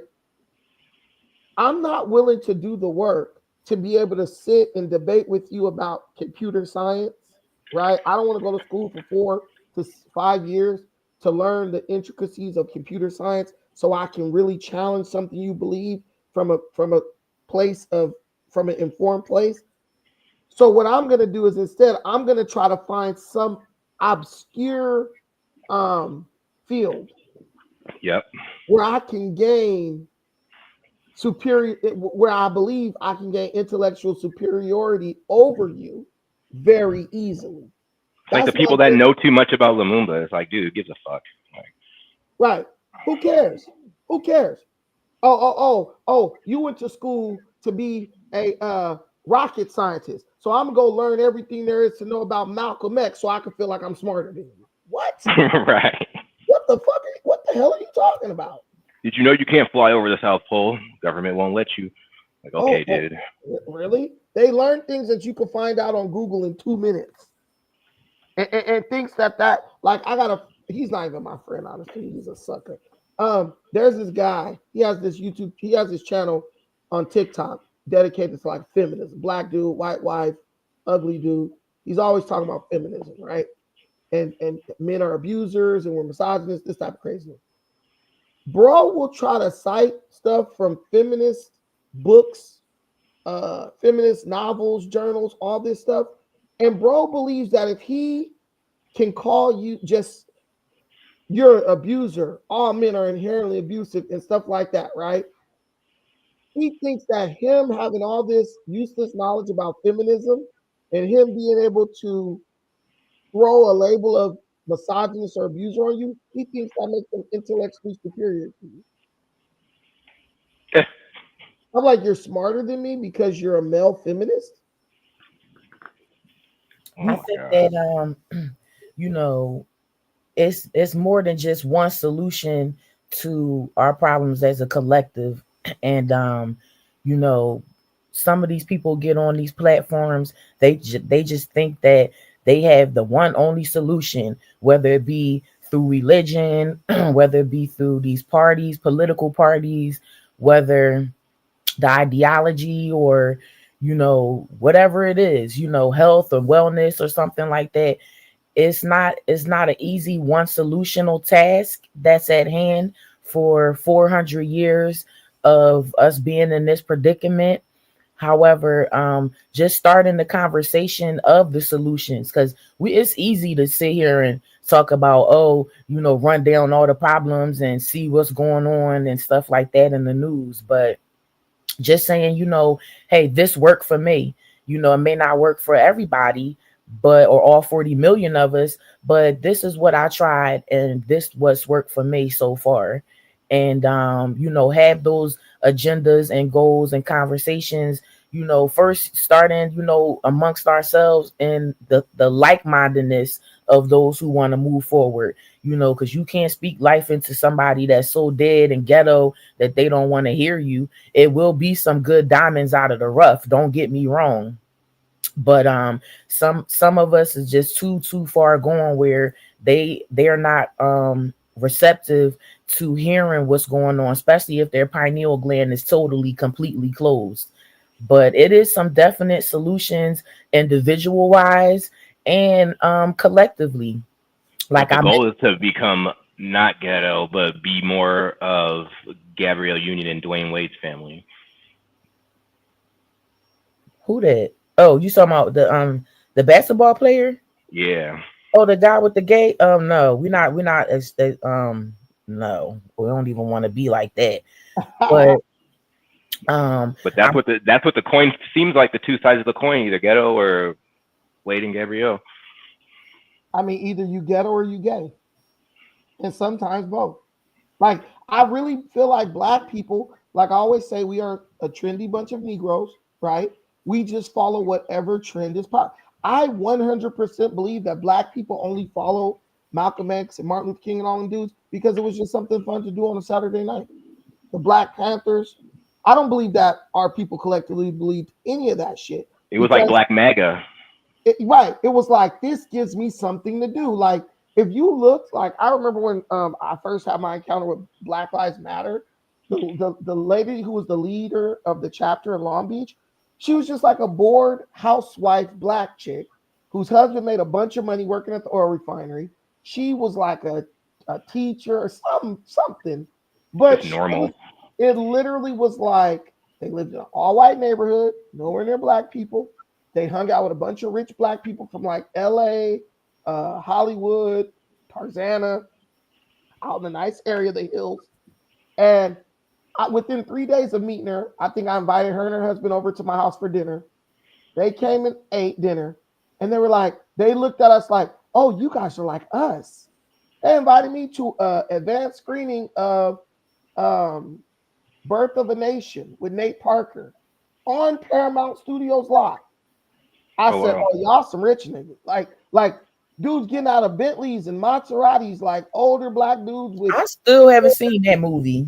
It's a good movie. These dudes were wearing like slacks, $1,000 shoes with a dashiki on, walking with a pimp strut. You know what I'm saying? I'm like, oh, so these are the rich Negroes in LA. And it was a private screening, bro. I didn't even know Paramount had theaters on a lot like that. And then you turned down the Diddy after party, right? No, dude, the after party was actually at Roscoe's. The owner of Roscoe's invited everybody, was there, and then he invited everybody over to Roscoe's in LA off of Pico after hours to just hang out in there, eat, chill, talk about, fake pro-Blackness. And then they felt like they was Black. They felt like they was revolutionaries for the day. And y'all make me sick. Dude, I was disgusted with myself. And that's a new trend. Like, we can sit down and, we're going to eat our little chicken fingers and chicken wings and shrimp and talk about how we're oppressed. And that shit is corny. I'll have an acai bowl. Thank you. Yeah, like right now when you seeing these people, they in here, they making moves, and Black people, you going to sit on the sidelines and you're going to complain. You're going to, be left out in the cold because, like I said, it's going to be a long haul, 4 more years with President Trump at the hole. And they can care less about the downtrodden Black person as long as it ain't them. Hey, Black folks are totally fine with doing absolutely nothing for the next 4 years in protest of Donald Trump, and then voting a Democrat in, and then getting absolutely nothing. So if you're Black, Like, if you look at this, is why black people don't like politics. Because if black people truly examine their political life, we're politically dead as a group of people. Like, think about it. We're not going to work with Donald Trump. We're going to vote in another hyper radical Democrat, right? Probably Gavin Newsom or something like that. He's going to do exactly what he did in California, blow smoke up black people's ass to get elected. As soon as he gets elected, he's going to take the cheese off the table for you, take the cheese off the board for you, right? And we will make an excuse to, oh, well, he this, he that. I got a friend right now, bro. He probably watching this. When I talk to bro, he literally has all the Democrat talking points memorized, bro. Like, no, you don't understand this, that. And I'm just like, they really got, bro. Like, they really got this dude. Like Invasion of the Body Snatchers. I'm like, so you're just okay with believing that homelessness in LA is totally unfixable. You're not gonna say anything about all the money they're stealing. You're not gonna say anything about them not being able to account for the $24 billion that they basically stole, right? None of that matters to this guy. It's all like, again, when it's all said and done, oh, it's the Republican fault. I'm talking to a black man in California, asking him why we still got all this rampant homelessness. He said, "You don't understand. The Republicans keep blocking everything. Republicans have no power in California. None. Republicans don't even campaign here during the presidency. That's how much power. That's how little power Republicans have, which is absolutely none." Brandon. So, go ahead. At this point, man, when you deduce everything with the left, it comes down to they just want anarchy. And by that, I'm just calling it early.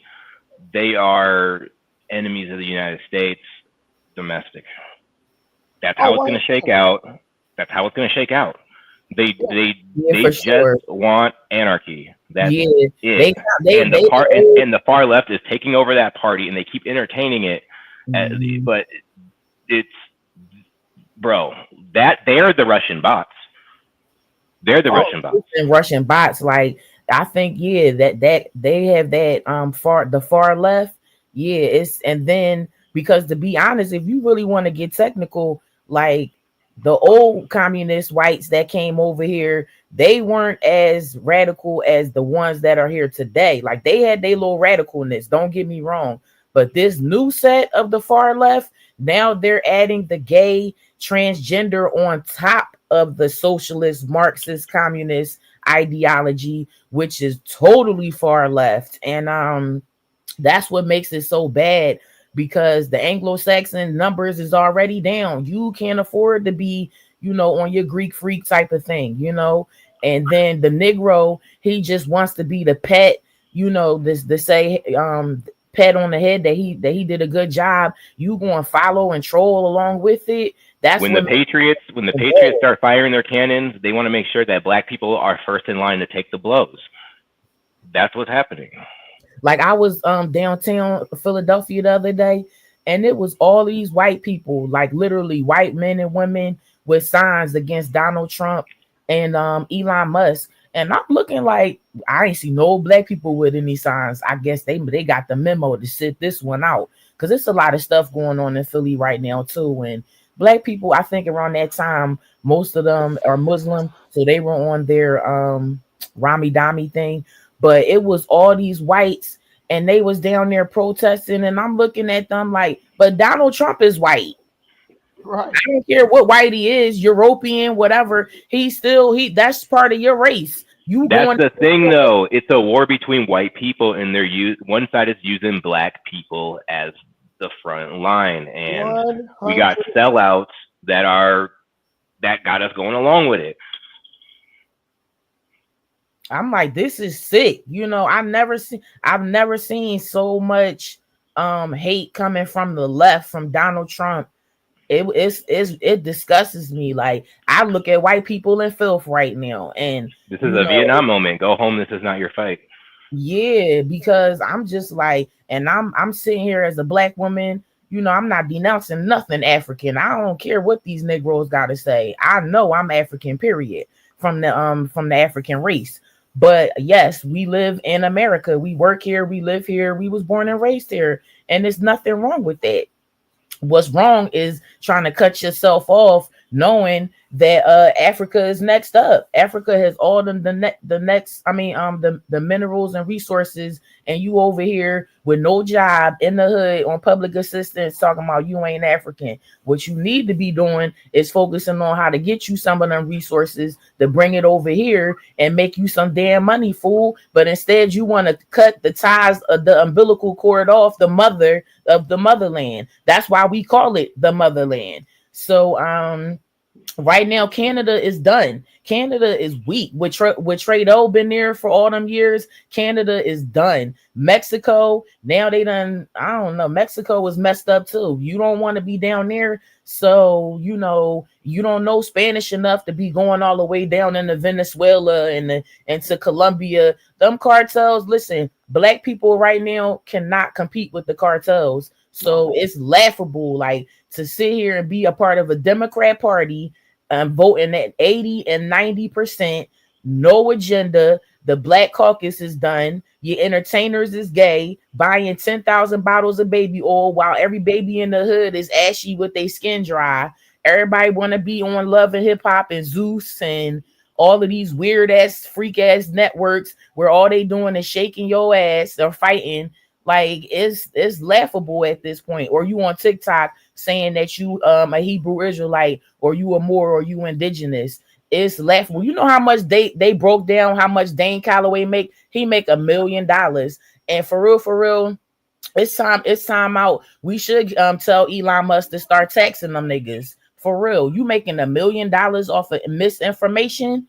And yeah, let's see how much taxes you pay a year, bro. Let's put your money where your mouth is. How much money you got in one United Bank? Yeah, for sure. All of them. Every let Tariq, all of them. Yeah, y'all make $1 million a year. If they all the subscribers, you add it up, I think it's like, and they have 10,000, like say 10,000 views a month. That makes it up to, I mean, at least $1 million or $500,000 a year. What y'all doing with y'all money? Hey, Right. well, Put yeah. your money where your mouth is, but they not. So it's too much scamming on the black community. It's too many schemes and scams. Me, Somebody said Dane Calloway is smart. Dane Calloway hasn't produced a single piece of useful information since he started his YouTube channel. Nobody has ever listened to Dane Calloway and was like, because of Dane Calloway, I was able to go and accomplish this thing. And that's the issue, one of the issues in the black community. It's like, how are you claiming someone is smart when they've never taught you anything that you can actually use? He feeds That's what I people don't. looking to latch on the bullshit. He gives them what they want, and I understand that, giving people what they want. And everybody does that, right? Give them what they want. But what these people employ is like a scorched earth approach. They give the people what they want, but they make these people totally incapable of rational thinking, right? Like they never say, no. Okay, I said this, but that me saying this, that like one time Tariq, right? He started to kind of preach the Dan Calloway crap, right? And people was like, yeah, because we was never in Africa and all that stuff. And Tariq pushed back against one of the people, and was like, no. We originally come from Africa, right? Even Dan Calloway is willing to go somewhere where even Tariq won't go. Dan Calloway will deny that your ancestors ever were enslaved. He'll deny that people who were like pivotal in Black progress in America never existed. He's literally like the guy who uh uh what's a good example of that? Okay, he sticks the key in the door, he unlocks the lock, he locks the door back, and then he breaks the damn key off in the door so you can never get inside. Right. Yeah, that's literally what Dan Calloway does. He turns people, he creates people, he turns people into people who could be useful to their community. He makes them 100% a liability. I'm not even what's joking. worse is, yeah, they giving him all of their money, right? Let me say this. Wait, let me say this one more thing. Mhm. I saw a woman who was like, kid you not, when I was beefing with Dan Calloway, she was like, my kids got kicked out of class because I let them listen to your videos, and they are getting, now they're at school getting in arguments with their teacher about history. And I told the teacher, we listen to Dan Calloway and he gives us information that's been hidden from us. And now they're talking about kicking my kids out of school because they're disrupting class with Cringe. pseudo historical information where they've been brainwashed. What is that doing when you're literally, dude? Dan Calloway had a woman who was a college graduate who majored in history, talking about she no longer believes anything she learned in college about history ever since she started listening to Dan Calloway. So now she's trying to find a new career because she wanted to be like a history teacher. She can't even get a job anymore because she's allowed this idiot to brainwash her about with pseudo history to the point where now she can't even get in front of a class because now she's getting rejected for jobs. Wow. Because she's basically going into interviews spewing misinformation and pseudo historical information that she didn't learn from this idiot who used to be a damn rapper. Dan Calloway used to be a wannabe rapper, bro, and just moved like a rapper name. Bro, zero qualifications.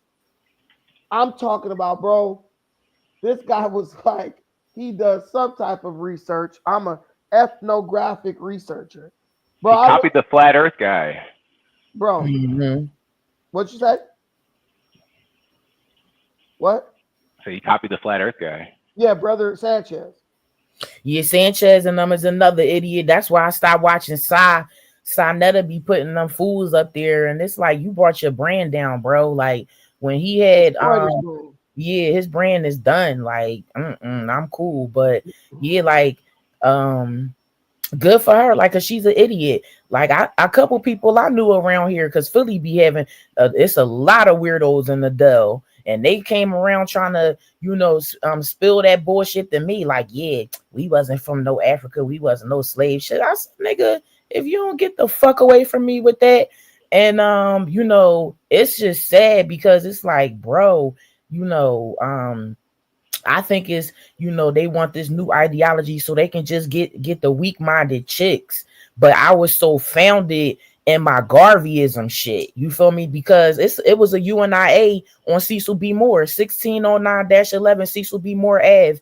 And that's when I stepped foot in them doors, the Universal Negro Improvement Association and African Communities League, it was over. I learned everything like I needed to learn, and I'm glad I did that in my early 20s. Like, I stopped everything I was doing. The streets was dumb, it was corny. Like, I went straight in that building and I soaked up that Garveyism, where that is my foundation. You feel me? Like, that is where I'm solid in my Garveyitism. And Garvey is a good foundation because Garvey ain't tell you nothing but be black, be proud to be black, start businesses, make your money. Deal with reality. That's the like, people don't understand. Marcus Garvey owned restaurants, grocery stores. He was the editor of his own newspaper, right? And then here's the thing. So now, because I was so grounded in that, they can't come up to me talking about wasn't no slave ships and we was already here. Nigga, I'm looking at you like, oh, you the niggas that Garvey kicked the fuck out of the movement. Let me tell you something real quick. Okay, so a lot of people come at me with that where the slave ship shit, right? Okay, cool. Listen, I looked it up, and this is a simple Google search, and this debunks the whole narrative. You can't find any ship from that period of time unless the ship is a model that has been rebuilt like the original ship. You can't find a cargo ship. You can't find the Nina, Pinta, Santa Maria. None of those ships are still they exist anymore. So if you deny the slave trade, saying where the ship's at, basically you're denying Columbus coming to America. You're denying the Pilgrims coming to America. You're basically saying all this history of white people crossing the ocean and coming to the Americas is totally false, because you can't find a single one of those ships white people came over here on that exists today. So it's the same. It's ignorance, pure ignorance. Don't know wooden boats survive 400 years. Nothing made of wood survives 400 years. You can't find no house that's 400 years old that's made of wood. Where? No. Unless they've been constantly working on that house, replacing walls, replacing doors, replacing this, replacing that. So a ship, which is in the ocean, get knocked around, salt water eats away at that wood over time. Just the wear and tear alone. And they'll tell you that they had to reuse some of that wood because living in the 13 colonies, I'm living in one of the original 13 colonies. People don't even realize that we're living in this right now.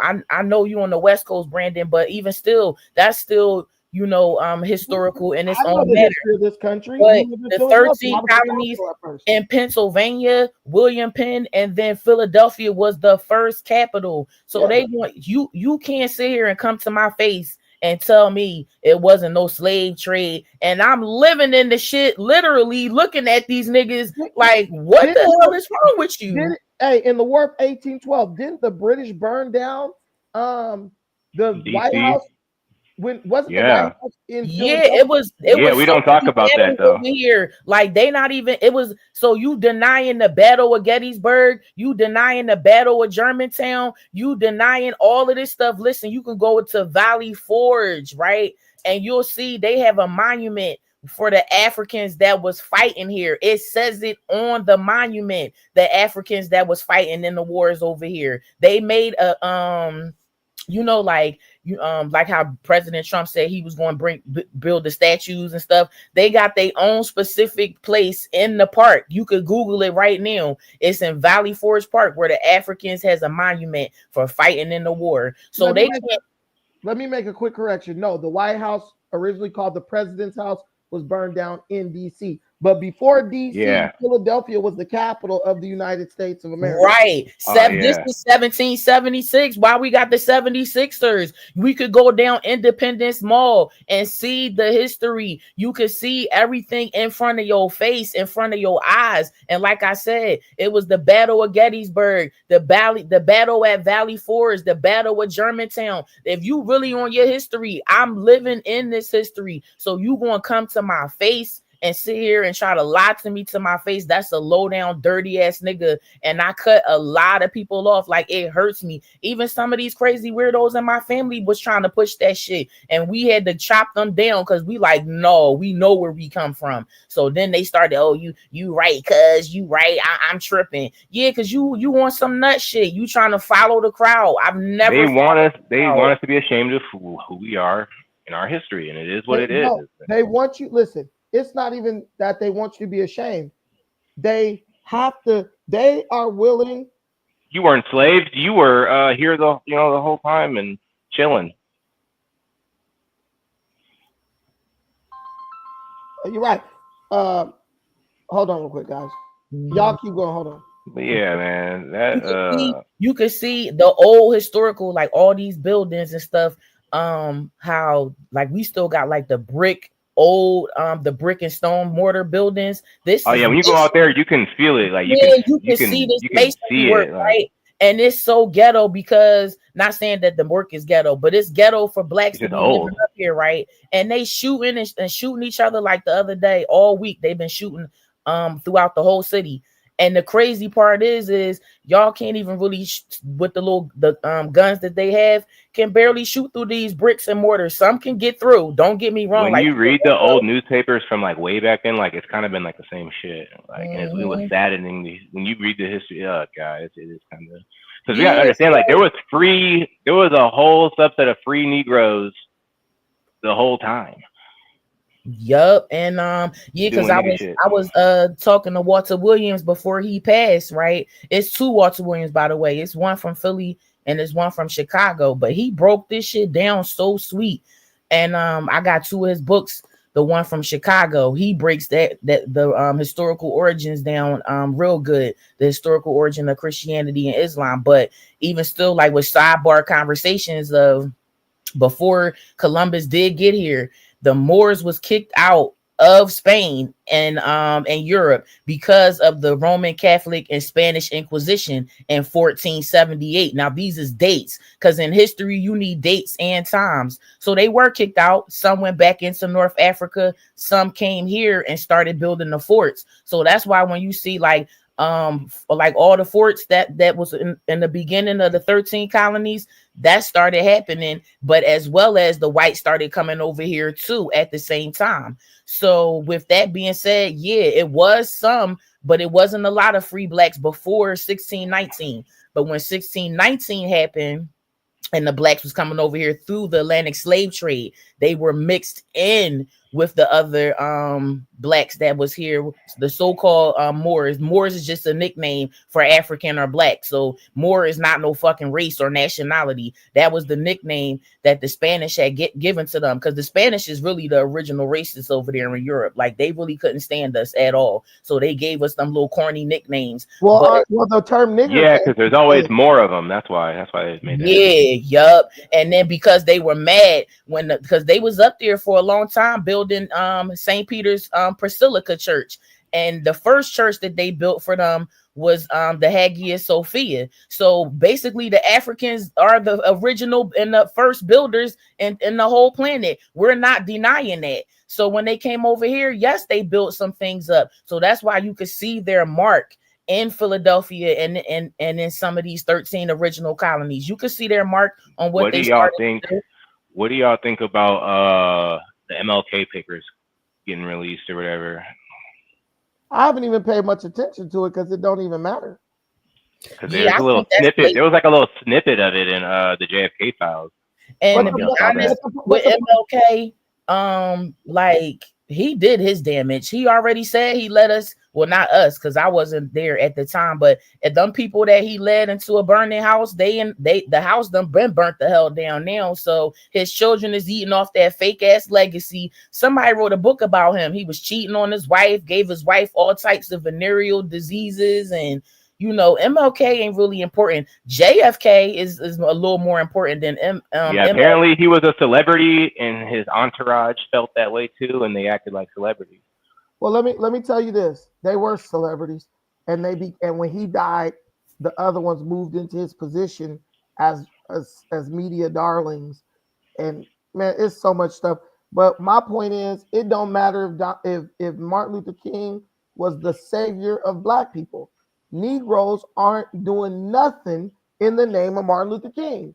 If Martin Luther King came back today and told black people, look, man, do not vote Democrat, niggas would find, they would start tearing his ass apart.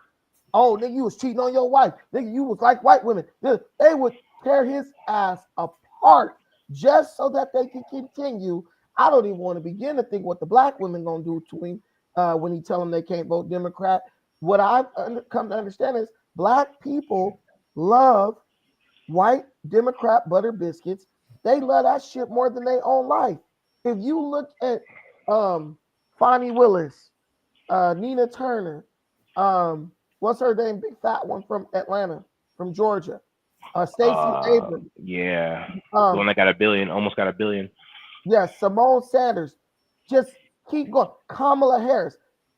If somebody is willing to throw away a 20 and 30-year career to prove Jamal Bowman, to prove their loyalty to the Democrat Party, do you think that person won't throw away their ancestors? Niggas worship money. They know that if they don't get elected again, their money dries up quickly. They don't care. You never heard Fonnie Willis say one negative thing about the Democrats. You never heard Nina Turner say nothing negative about the Democrats. Jamal Bowman. If I lost my damn seat trying to stick with the Democrat Party, I would literally be like, hell no. Y'all better they George Soros backed and funded. Yeah, of course. Yup. They're not gonna let that go. And but even then, when they lose their job, George Soros don't answer their phone calls no more. You're useless to him now. Mm-hmm. So for somebody to take that type of chance just out of loyalty to the party, that's why they use Negroes, because only a Negro is going to give up his political future to try to display loyalty to a party. The white Democrats, no, look, this party ain't loyal to nobody. Even if you look at Andrea Ocasio-Cortez, she might talk radical as hell, but when it comes down to vote to fund Israel, when it comes down to vote for more war and all this stuff, she falls right in line and votes the exact same as a 40, 50-year serving Republican who's a warmonger. Andrea Ocasio-Cortez never, ever voted against, what was his name? Joe Manchin. She All right. never voted in opposition to Joe Manchin or any other Democrat, like, foundational Democrat. Why? Right. Because she likes her job. She's like, hell no. I could get on here and cosplay being an activist, right? But that's what they do. They sit there and they get you all buttered up, putting you on CNN and stuff, make you feel like a star, and like it's like the record contract, man. Like, listen, it's the like Death same Row. thing. It's the same thing your girl is doing, Jasmine Crockett. Jasmine Crockett is probably going to lose her seat next election time because, from what I'm hearing, the people in her district are very pissed off because they're like, she's spending more time running around the country trying to get on CNN and fight Donald Trump than she's spending focusing on her constituents, right? Her opponent's already doing like videos of like him like exposing shit about Yeah, it. Like, and her cursing and acting a fool on TV. Now, I don't know about people in Texas, but I know people in Texas, they're not so far gone that they want somebody up on TV acting ratchet. Oh no, Texas is far gone. they're far. Yeah, they love it. They don't care. They just had put in the bill for their state to have a Pakistan Day in fucking Texas. Then the Pakistanis came together and bought 400 acres of land right outside of Dallas. And they want to build their own Sharia law community with the big ass mosque, 1,000 homes, the school, the hospital, and they own police station. So the whites is down there pushing back. Some of the whites that's in their right mind, they pushing back on that. And I just seen that. You could pull it up on Treehouse News because I watch. I gotta look up Treehouse News, man. Tria Logic, that's my girl. Like she's really a right winger. Oh yeah, I think you have mentioned her. But yeah, about Jasmine, they don't dislike her. She got the best seat at the church. It's gravy. The funny thing is, everybody thinks the Democrat Party is done. Just be careful because the animal is most dangerous when it's cornered, right? And right. They've said this about the Democrat Party before. But here's the issue. People have short-term memories. You got a lot of people who are in their teens who are radicalized, who are getting to voter age.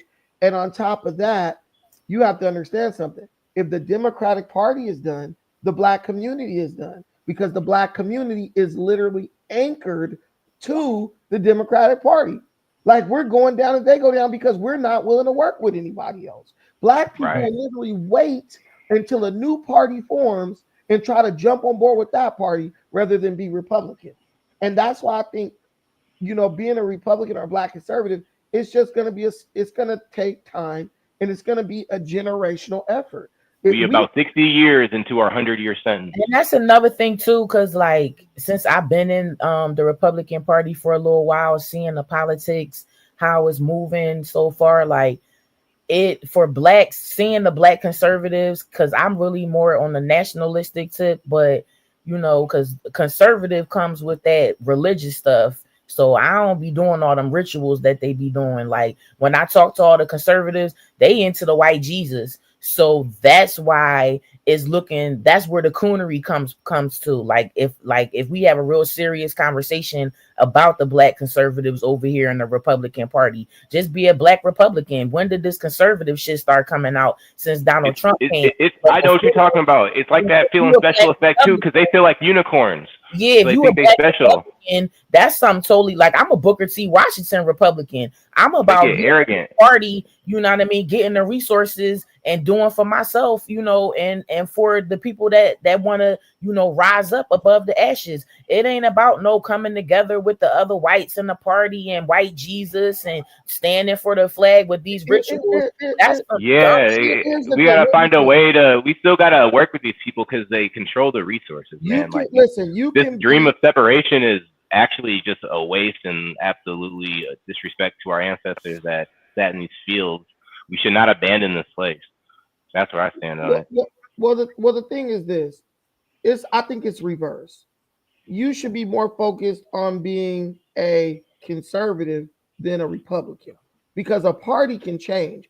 Conservative ideology is a constant. You can be a conservative and be a Democrat. You could be a conservative and be a Republican or conservative libertarian.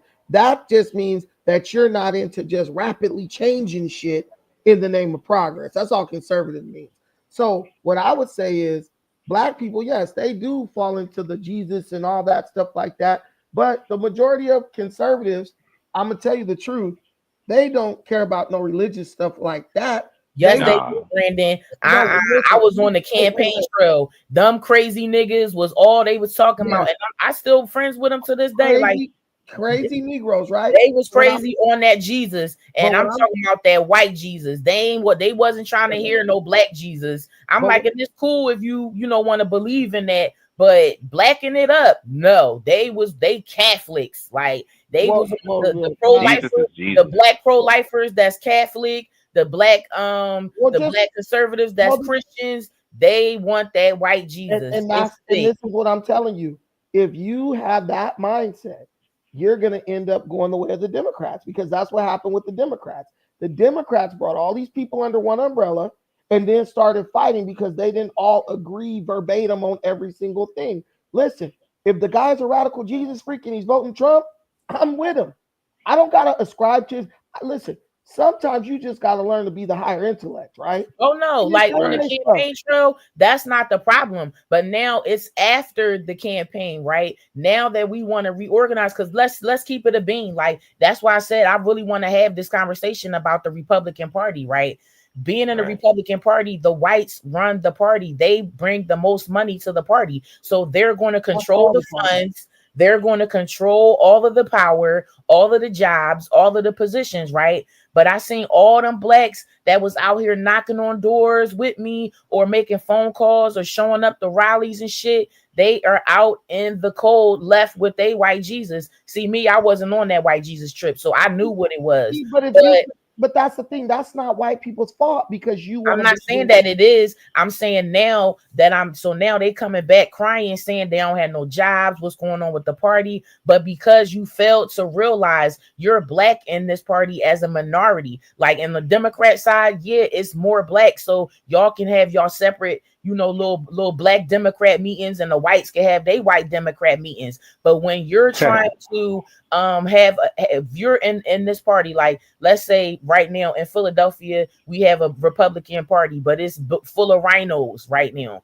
And the blacks, we have a lot of black Republican ward leaders, right? It's hard to get them together to come with an agenda to the table. Like I said, come on, let's have a black Republican ward leader meeting. So what's going on in your ward? What's going on in your ward? So we can sit down and talk about it. And then that way we can present it as a one united front to the Philadelphia Republican Party. It's fucking crickets out here. So they on that, they just is even worse sometimes when it's trying to reorganize themselves. Like if you're gonna be in this party, nigga, get something out of it too. You talking bad about the black Democrats, but you up here pining after whiteness and white Jesus, and you ain't getting a goddamn thing out of the Republican Party but a Trump vote. Like, stop it. So we gotta be realistic, and this is what I was saying. Like, it's not cool. It's really not.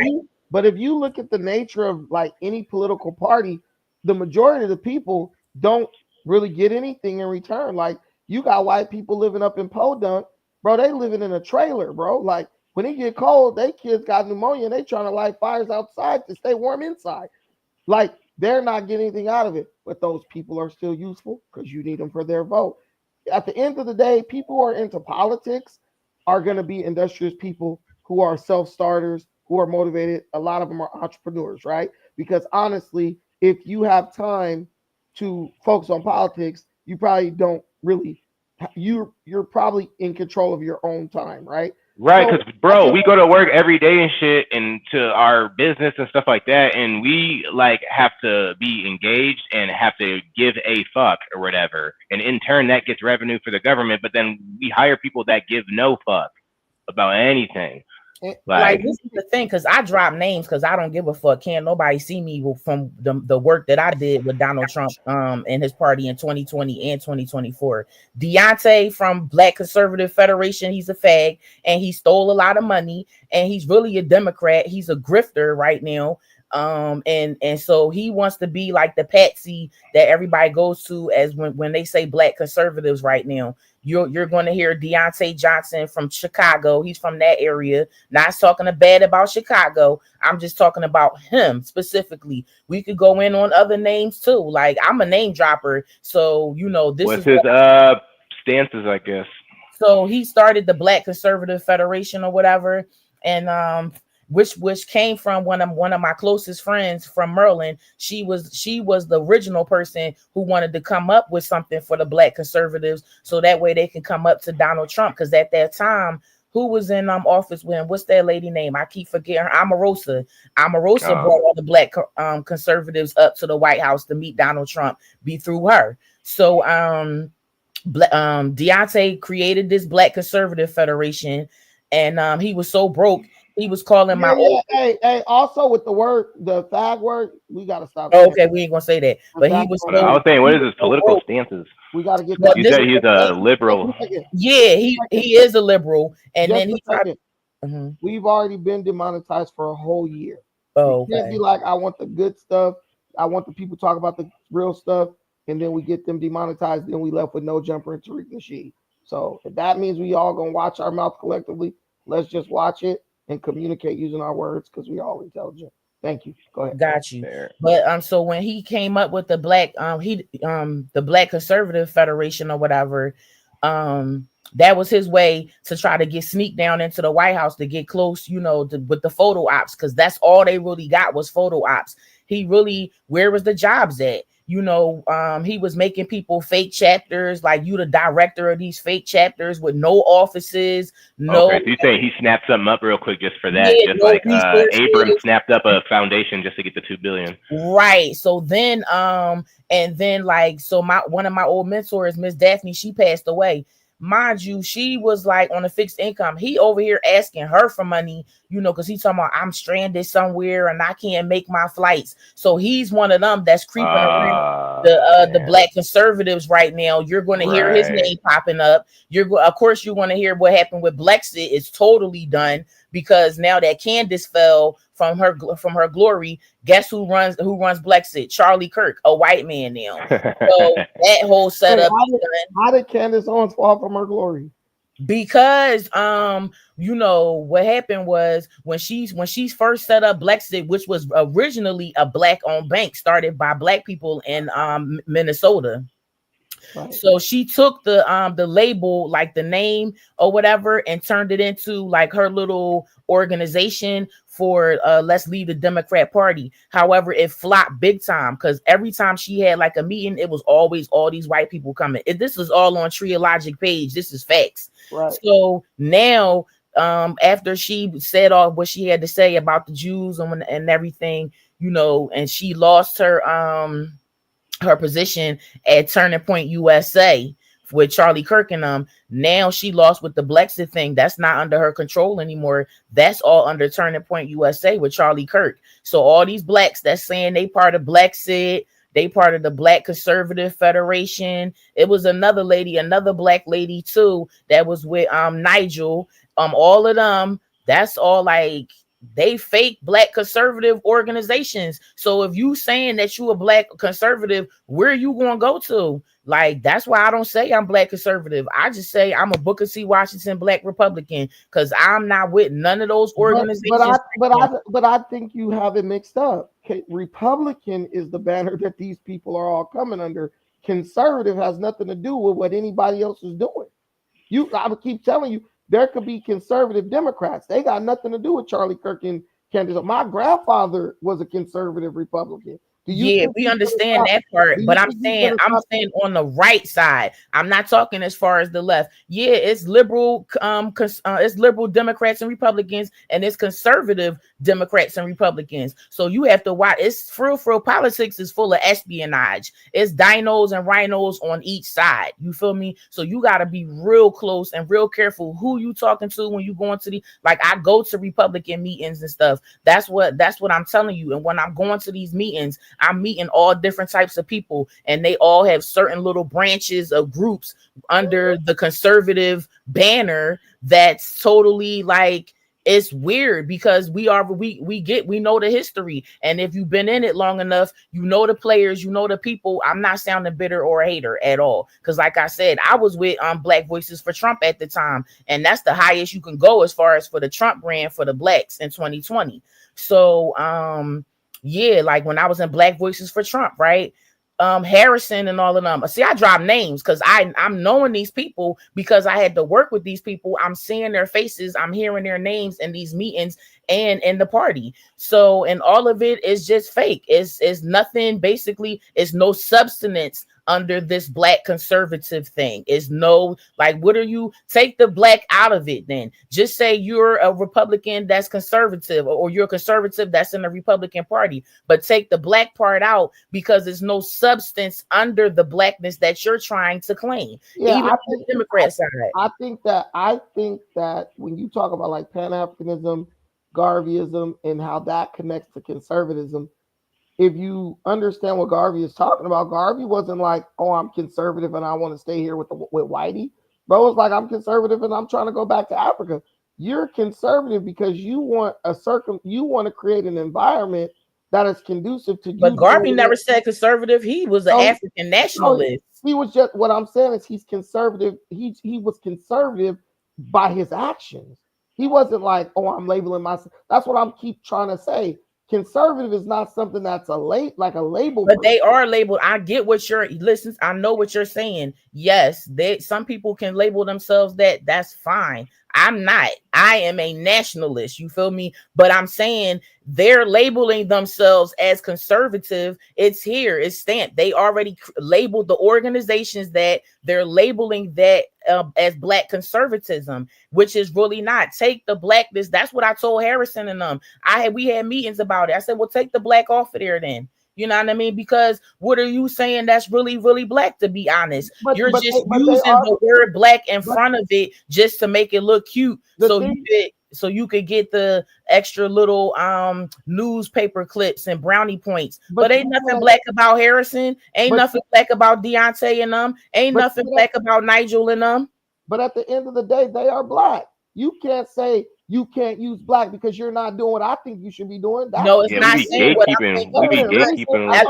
It's not just me saying that, though. This is what it's not just me saying that. Let me finish my point. It doesn't matter who says it.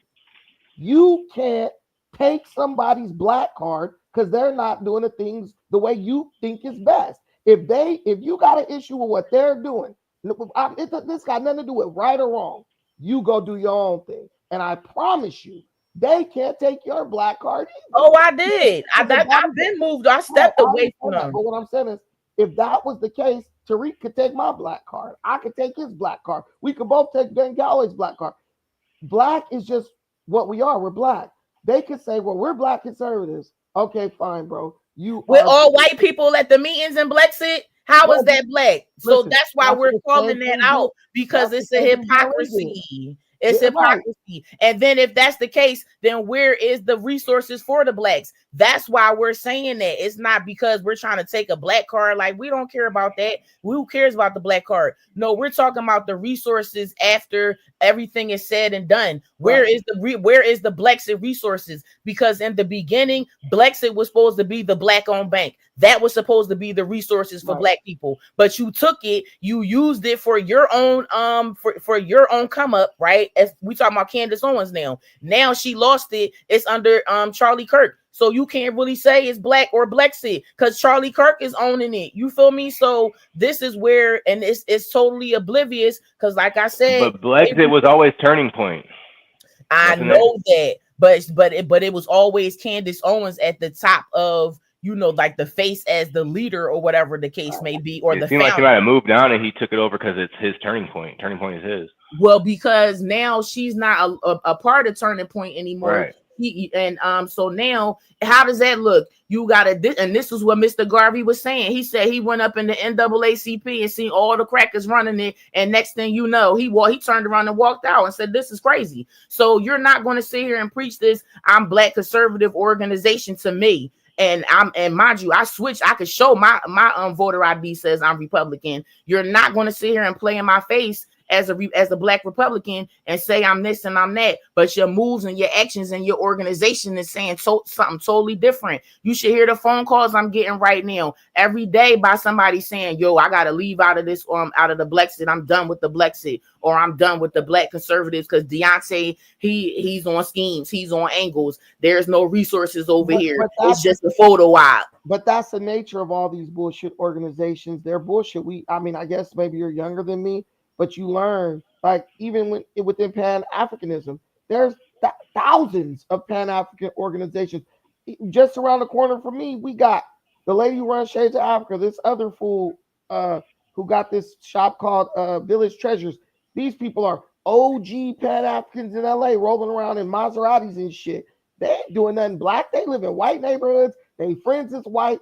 Black is a selling point for them. Hey, we could sell you. But the point, real quick, not to cut you off, they not down there with Donald Trump though. This is not the jealousy or to take away from some of the things that going down there to meet the president, but you going down there to meet Donald Trump for a damn photo op.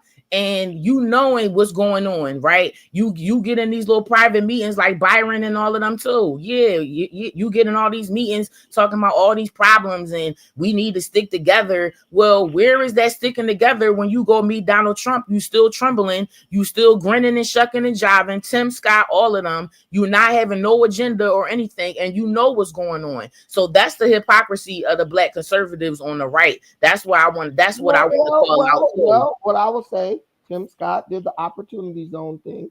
Can't say he's not working. Nah, that was Omarosa, because even Kelly and Conway said Omarosa did all of that. Tim Scott just tried to take the glory because whether she did it or not, what does she do in the end? And that's what happens with people. It's like Benedict Arnold. We talked about history. Benedict Arnold was winning battles for the United States. What did he do? He traded in the end and lost all his glory, and history will forever remember him as a traitor. So she built it all. But then she saw butter biscuit that was a little bit more crispy by turning on Donald Trump. She basically thought the ship was sinking or whatever. And that's what I'm telling you.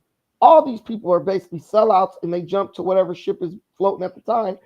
It's like at the end of the day, your private enterprise is why you're conservative. Not you, but me. What I'm trying to do is why I'm a conservative. I don't give a fuck about anybody in Washington. What I care about is how it impacts me. What I know for a fact is it was way cheaper for me to go to Africa under Trump than it was under Biden.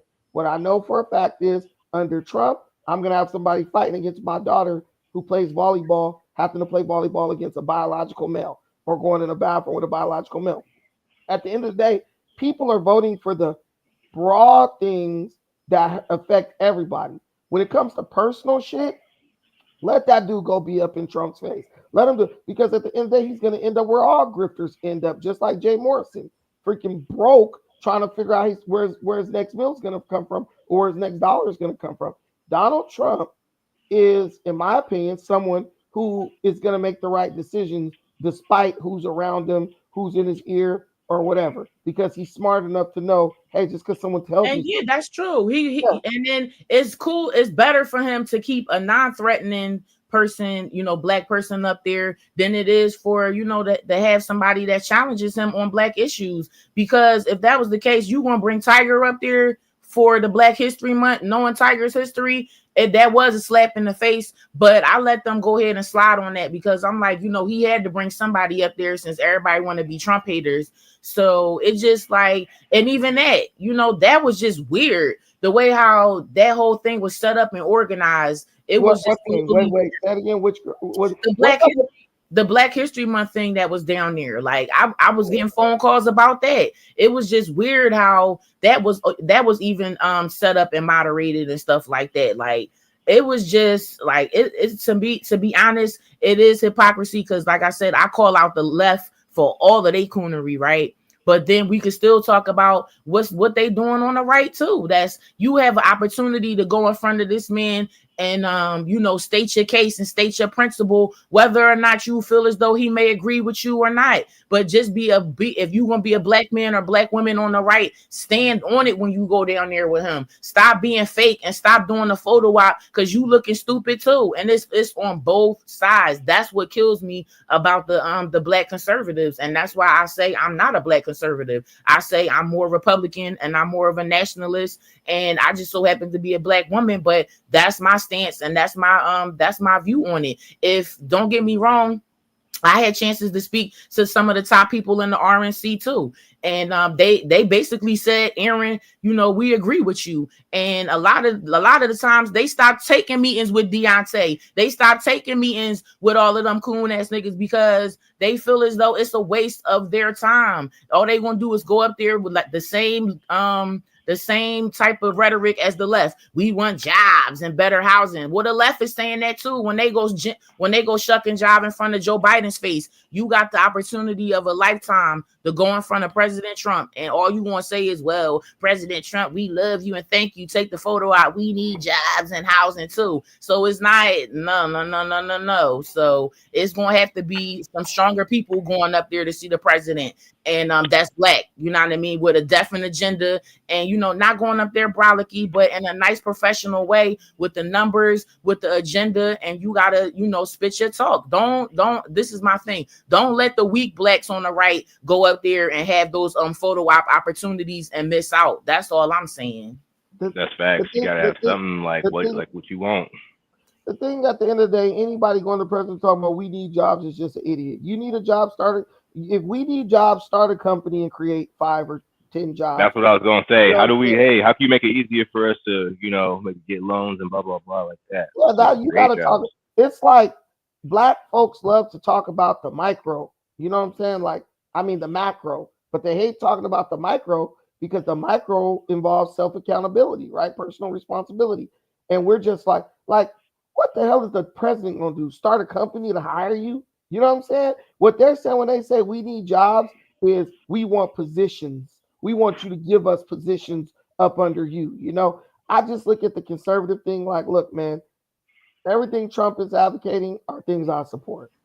A job, I'll find my own damn job. If I can't find a job, I'll create me a job.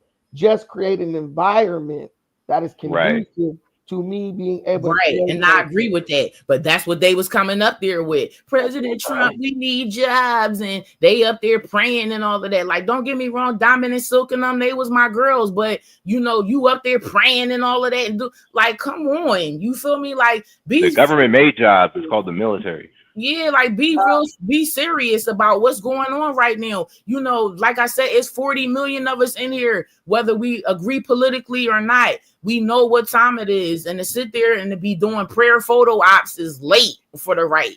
You know what I mean? But if that's what the black conservatives want to be about is prayer photo ops, knock yourself out. But I'm just saying you looking hella stupid too, because we can talk about how the left is looking dumb and all the stupid stuff they saying, but you looking dumb too with them prayer photo ops too. Y'all think Byron Donalds got egg on his face with that whole little governor thing or whatever that was? With DeSantis? I think he was trying to go for the governor role, but his wife, DeSantis wants his wife to have it. And he went to Trump basically saying, F that. Why would you? And because Trump endorsed Byron for governor of Florida, I think. So wait, DeSantis wants his own wife to be Florida governor? Yeah, after him. Okay, so why don't they just run against each other? Right. Well, yeah, he went to Trump and said, "Nah, get that nigga out of here," like, because he wants Trump's endorsement, but because Trump basically endorsed Byron. So Trump took his endorsement from Byron Donald? No, he just ain't. He been quiet about it. He ain't said nothing since. Man, ain't nobody about to vote for Ron DeSantis' damn wife for governor of Florida. Because you know when that happens, people look at it like he's still trying to control the state just through his wife. Right. You know what I'm saying? Nobody that historically that shit don't work. That goes against everything that America is. Well, Trump's gonna go for a third term. Well, let him go for a third term. No, I'm just kidding. But yeah, listen, man. At the end of the day, nobody's gonna be happy with everything. Like that's just the way it is. And it's like with these people, we all know that they're a bunch of sellouts, but I think optics are very important. I think the prayer thing on Trump, I think that was monumental because it just sends a message that, hey, look, there are black conservatives that are fucking with Trump. And all that stuff is propaganda. And propaganda is intended for the weak-minded to be persuaded, right? And it's like, oh, you know how many people probably said, you know what, I was gonna just vote Democrat or sit this one out, because I didn't really know what to do. But I see Trump's a God-fearing man, and he got people on, and now they're voting on our side. It's all about recruitment, and if you're gonna recruit people towards some shit that aligns with what I believe and is what and some stuff that's gonna make it easier for me to do everything I want to do, go right ahead, man. It's just like when you're in church. You think those old ass niggas up in church really is like, oh, I'm full fledged up in that shit?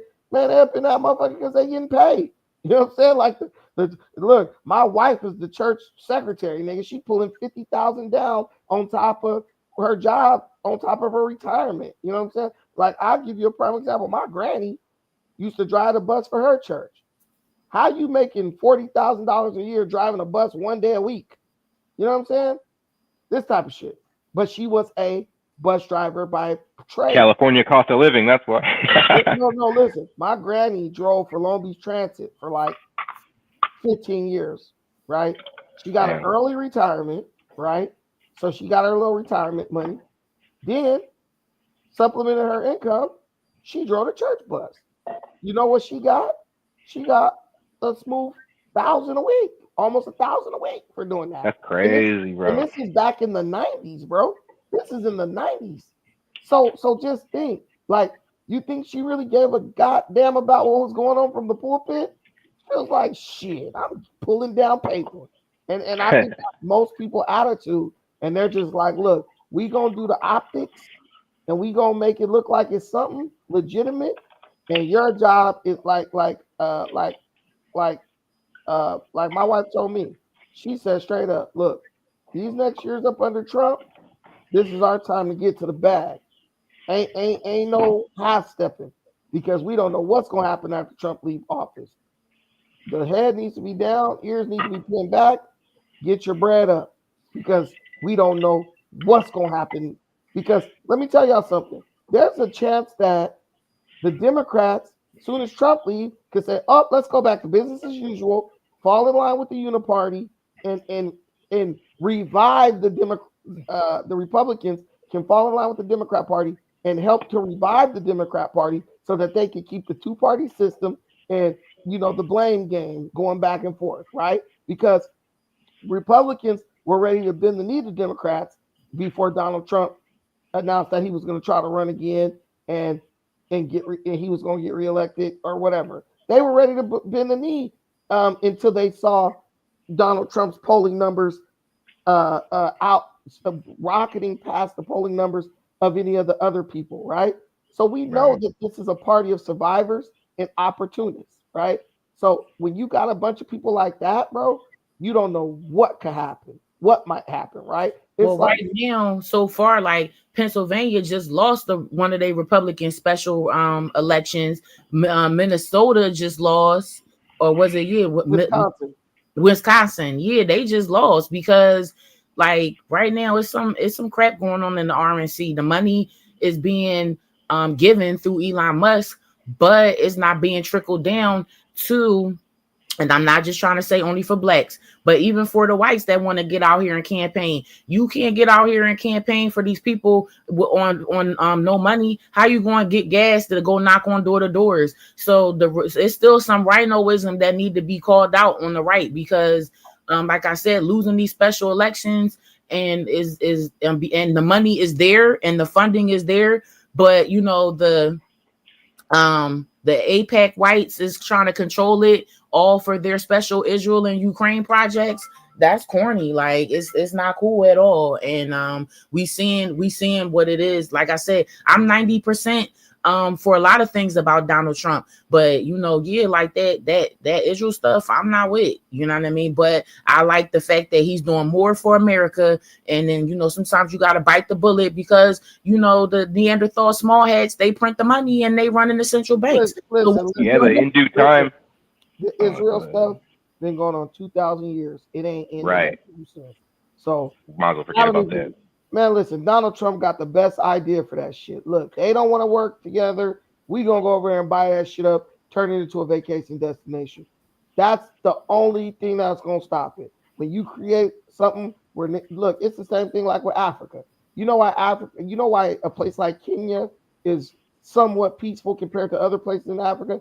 Because everybody in Kenya is like, yo, if I want some bread, I can go out and earn it doing something, right? When you drop money into the equation, people forget about all that nonsense. They like, dude, listen, I'm trying to send my kids to Harvard, man. I'm trying to do this and do that. You take their mind off constantly bickering and fighting.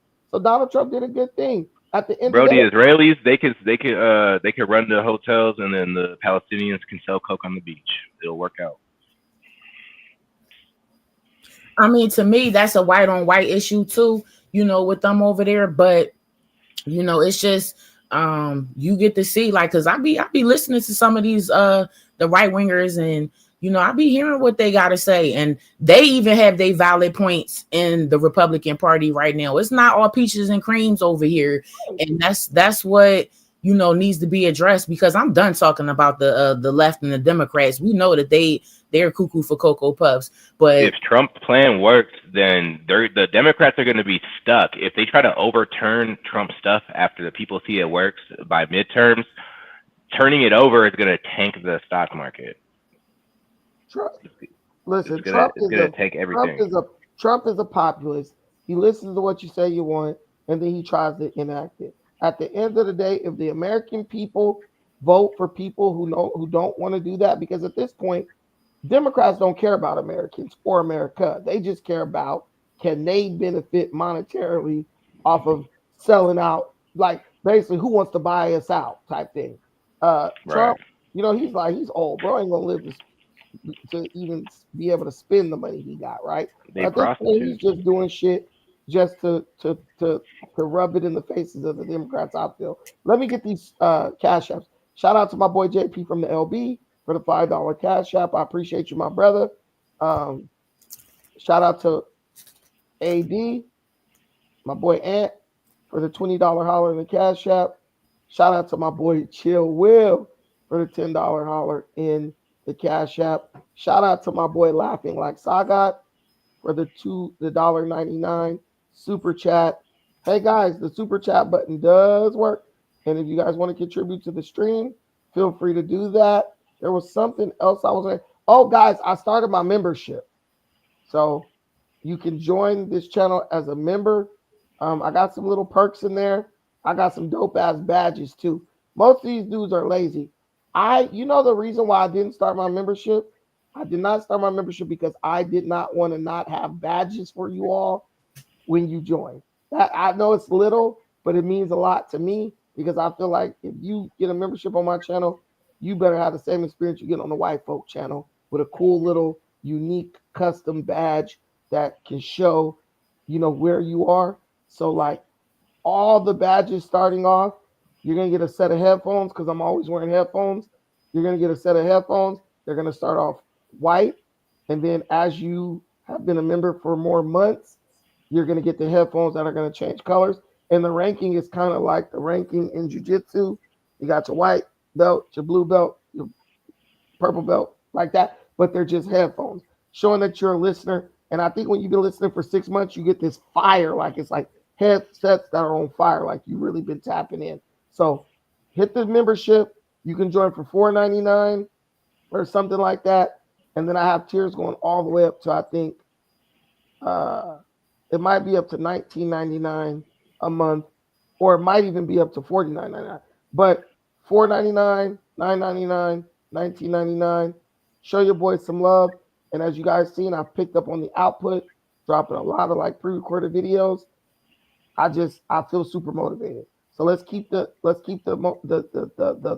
motivation high, the level high, the energy high, and just support the stream. And then that way you support me, through membership. You ain't gotta worry about clicking when you watch the video. You just enjoy. And I'm gonna have members only videos too. Members only videos.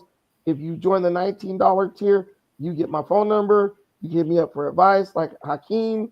Me and Hakeem are always chopping it up behind the scenes, and we trade information.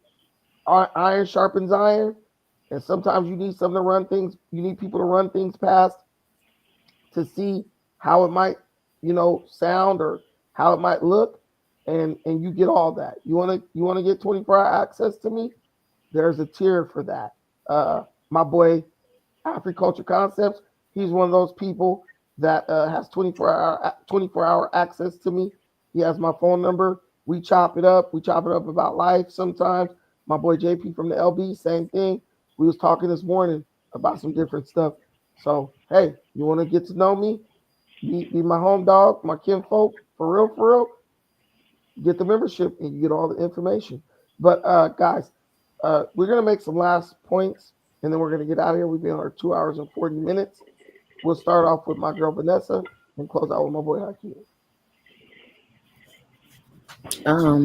Yeah, so I was just coming on just to give my thoughts, my honesty, and my opinions on certain things that I was thinking about with, the left as far as Black Lives Matter. And then we moved over to some of the things that I was talking about on the Republican side too. So it's a lot of issues that have been addressed and have been spoken on, and also some solutions been brought up too. So that's what I'm working on now, solutions moving forward, and what I'm trying to do, making the moves that I want to make. Oh, by the way, I started my little channel. It's just music from my concerts that I went to before. So if you just hit my link or whatever. What's your channel called? It's just my name. It's just my name or whatever. You can hit the link and then you'll see I posted like 4 videos up of the concerts that I went to previously live. So you can get to enjoy that. I'm gonna be posting up more on there. So mine is just gonna be about like my music concerts that I've been to. I ain't really doing nothing political right now. We'll see if I do more of a political type show, but right now my politics is right winger. Of course, I'm a Republican. I'm a nationalist at that. But I'm exploring options in Africa too. Like I have my passport. I need more funding to get over there. That part I won't lie. I wish I did have a couple $1 million to go over. Where are you trying to go? Like you got to talk to people. Like I will put some money on you taking a trip to Africa, but you got to tell us what you're trying to do. Well, Dynasty was throwing a trip to Zanzibar. And I definitely wanted to go to Zanzibar for a nice trip. But I think West Africa for me, I would do like Sierra Leone and I would do Liberia. And then try to get like link up because I'm close to the embassies over here. So I could try to get citizenship for dual citizenship easily. But I just don't want to have dual citizenship and no money to go back and forth to Sierra Leone and Liberia to start like building my home over there, like a small compound. I got a couple people that want to go with me, but we need funding. We do. That's another reason why I said like, just having a job is just to pay these bills right now. That extra amount of income to save to go over there, that's a whole nother ball game. Like I wish I had like I said, 3.7 million is my goal. I can go over there, build my compound, do some investments with businesses and make it pop, make it happen. But we really need some access to some capital. We need some investments and some funding. And just talking and doing photo ops on either party side is not kicking it. And that's what I'm on now. I'm trying to see what moves I can make to get this funding to get over there, because I'm already good. My passport is good. I'm ready to roll. You know what I mean? But it's just we do need this money to make some things happen. So, but yeah, check out the channel. Get some nice music concerts. I'll drop the link in here, and then Yeah, drop the link so I can click, because this white lady Vanessa Johnson whooping your socks right now. I just started it like this week. I just started it, so yeah. But you have to put a number or somebody. She just ran you off. You gotta put a number or something behind your name, because I've been searching for you for the past 5 minutes. Can't find it. But put the link so I can click it right now and subscribe to you. Yeah. But yeah, I'm trying to go a little bit earlier now, because I'm trying to get these lives a little bit more cracking, because the views on the lives been kind of low, like 50 views, 41 views. We got 39 people on YouTube. We got 15 people on Twitter, on X. So we gotta get X. Shout out to X. But I got 2 X accounts, so don't we all? Yeah, right. So shout out to my people viewing from X. We just gotta get these things more popping. You know what I'm saying? But I do like talking about black issues and stuff like that. It's just at the end of the day, if black people ain't trying to do shit, you're gonna have to. I wish more of us hopped on here to engage with the tough conversations, man. Like it's like have no fear anymore, man. All the cats is out the bag. Like let's start talking about the way forward. Hey, I put it in the back chat. You see it? Oh shoot! Let me see. You're a moderator, right? Put it in Also put it in the damn. What the hell's going on? Okay, here we go. I think I found out what I'm gonna do with my channel that I've been sitting on for a couple of years now, man. I just going. Bro, just taking up YouTube space now. Fuck that. Bro, for real. They're like, bro, what you gonna do with this? Someone wants this name. Because my channel, Martin's Burning House, so I know someone gonna want that sometime soon. You went to see? Okay, sorry about that. You said what? No, nothing. But yeah, I think I might go with like an Asmongold, like Hassan Piker type format. Just play some video games, keep up with current events, comment. Did you say Hassan Campbell's format? No, Hassan Piker, or like Asmongold. You remember they some Twitch streamers though. Hassan Campbell's a crazy ass dude. I don't even know who that is. Oh, Hassan, yeah, he is funny. Wow. Mm-hmm. Bro, is it true? Bro got shot in his ass? No, he got shot in his chest or something. He was out there tripping in the Bronx. Was he in the Bronx or where he was at? Yeah, challenging people who want to fight, who want to fuck with. Oh, that dude that's trying to catch a fade. That dude. Yeah, him. Oh wow, yeah. I'm also trying to get with developers too, man. You said what? He be like, something, turn your TV off or something like that, or what he be saying? Yo, Haas got all these little different sayings and stuff. Shall we begin? He is too funny. Like every now and then I watch him. Greg Barnett, what was the scam? He said that ish was a scam. No, hey, y'all, listen, y'all tell me what y'all interested in to watch, because I know if I go put like Dynus doing some more. He's revisiting a lot of those old topics, like the slave ships and all that. Look, y'all. Yeah, I'm getting tired of that. After that, the other day too, and thanks for coming up there with me too, because they what's his name, Vuvu.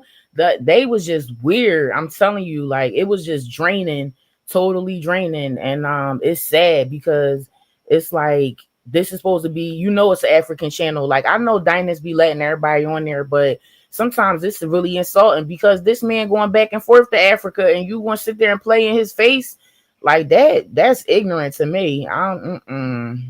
So yeah, I'm done. Like not going on this channel because I do like seeing Dynasty going to Africa, but those type of topics, I'm done. Like if you don't want to be African, then F you. And that's just how I feel. I cut a lot of people off because it's not just on that F you was so gay.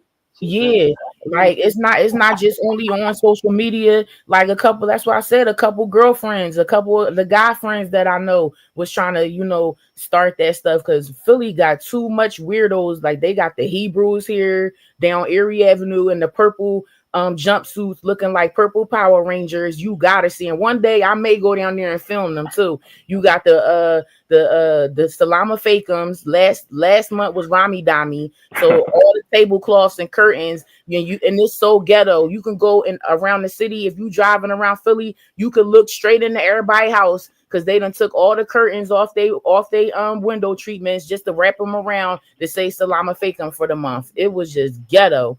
Then who else they got up in here? All the left, yeah, the Democrats, the black socialists, the Marxists. I went to Asante. Asante is real big in Philly, right? He talking about he having a Juneteenth play, talking about from slavery to Juneteenth. What? Asante, stop it. Like I walked in and seen all these weirdos dressed up, the hoteps, and they trying to sell their little nasty, stinking, dusty incense and little what's that, them little oils and shea butter soaps, and they just look dusty. Like they are they want to be a pan-African socialist. That's why you got to be careful sometimes, because even in pan-Africanism, that's what the boy said. I'm a pan-African socialist and Marxist. And I'm like, what? That ideology don't even go together. But it's a bunch of weirdos in Philly, and I'm cool. I'm good. Nah, yeah, that's a big thing too. Like on X, on Twitter, you got a lot of people on Pan-Africanists. You start talking to them, they're not even Pan-Africanists. They are Marxists. And it's a lot of black college students who use Pan-Africanism as a way to kind of get you to let your guard down. And then they'll start trying to indoctrinate you on socialism. We just like that dude yesterday. Like them dudes on Dinah's channel yesterday. Like, Mm-hmm. oh, get the fuck out of my face. If you ain't I gonna was busting them down. I'm like, you never even lived under socialism, bro, and you they won't even give here and talk about that. bro, these people, dude, listen, if you're They not use Africa to make it seem like they'd be like, oh, capitalism's not natural to us. there's nobody who's a socialist in Africa. Look at Julius Malema with the EFF in South The Africa. ANC, yeah. Yeah, the EFF. They're economic freedom fighters. They're a socialist organization. Bro, they can't get any, they don't even get 4% of the vote, bro. Like Africans are not paying no taxes for nothing. Like that's one of the people think Africa's underdeveloped because they don't build nothing. No, Africans do not believe in paying taxes. They're like they will tell you go to an African and be like, look, you got 1,000 acres, you got to pay the government $350 a year. He gonna say, bro, my ancestors sprung from this land right here. I'll be goddamned if I pay you rent, let alone taxes for this motherfucker. Why you think you see shanty towns everywhere? African people do not believe in paying taxes or rent. They're not. They like society is a sandcastle. Man, and they be on Dinah's channel loud and wrong, and it's just like it's embarrassing because women is watching this too, and that's another thing. Like this is complete honesty. How you gonna have this weird anti-African ideology and you trying to step to a female? And we get it. I'm not talking about those ratchet females that's twerking and stuff. We get that they lost. But we talking about real hardworking women that know who they are, know who their ancestry is. You think you going to come over here with that and try to brainwash us with it wasn't no slave ships and we need socialism or like it's just like ill, bro. You can't start no family off of that. You're a foundation. You want to be married and have children. You ain't gonna be teaching my children no dumb shit like that. Like, no, you can't lay in my bed with that. You gotta go ahead. And that's why that's where the relationship part between the black male and the black women is coming from, because you can't keep switching your ideology every 4 years for some to the far left and think that it's going to change the hearts and minds of the black women to submit to you.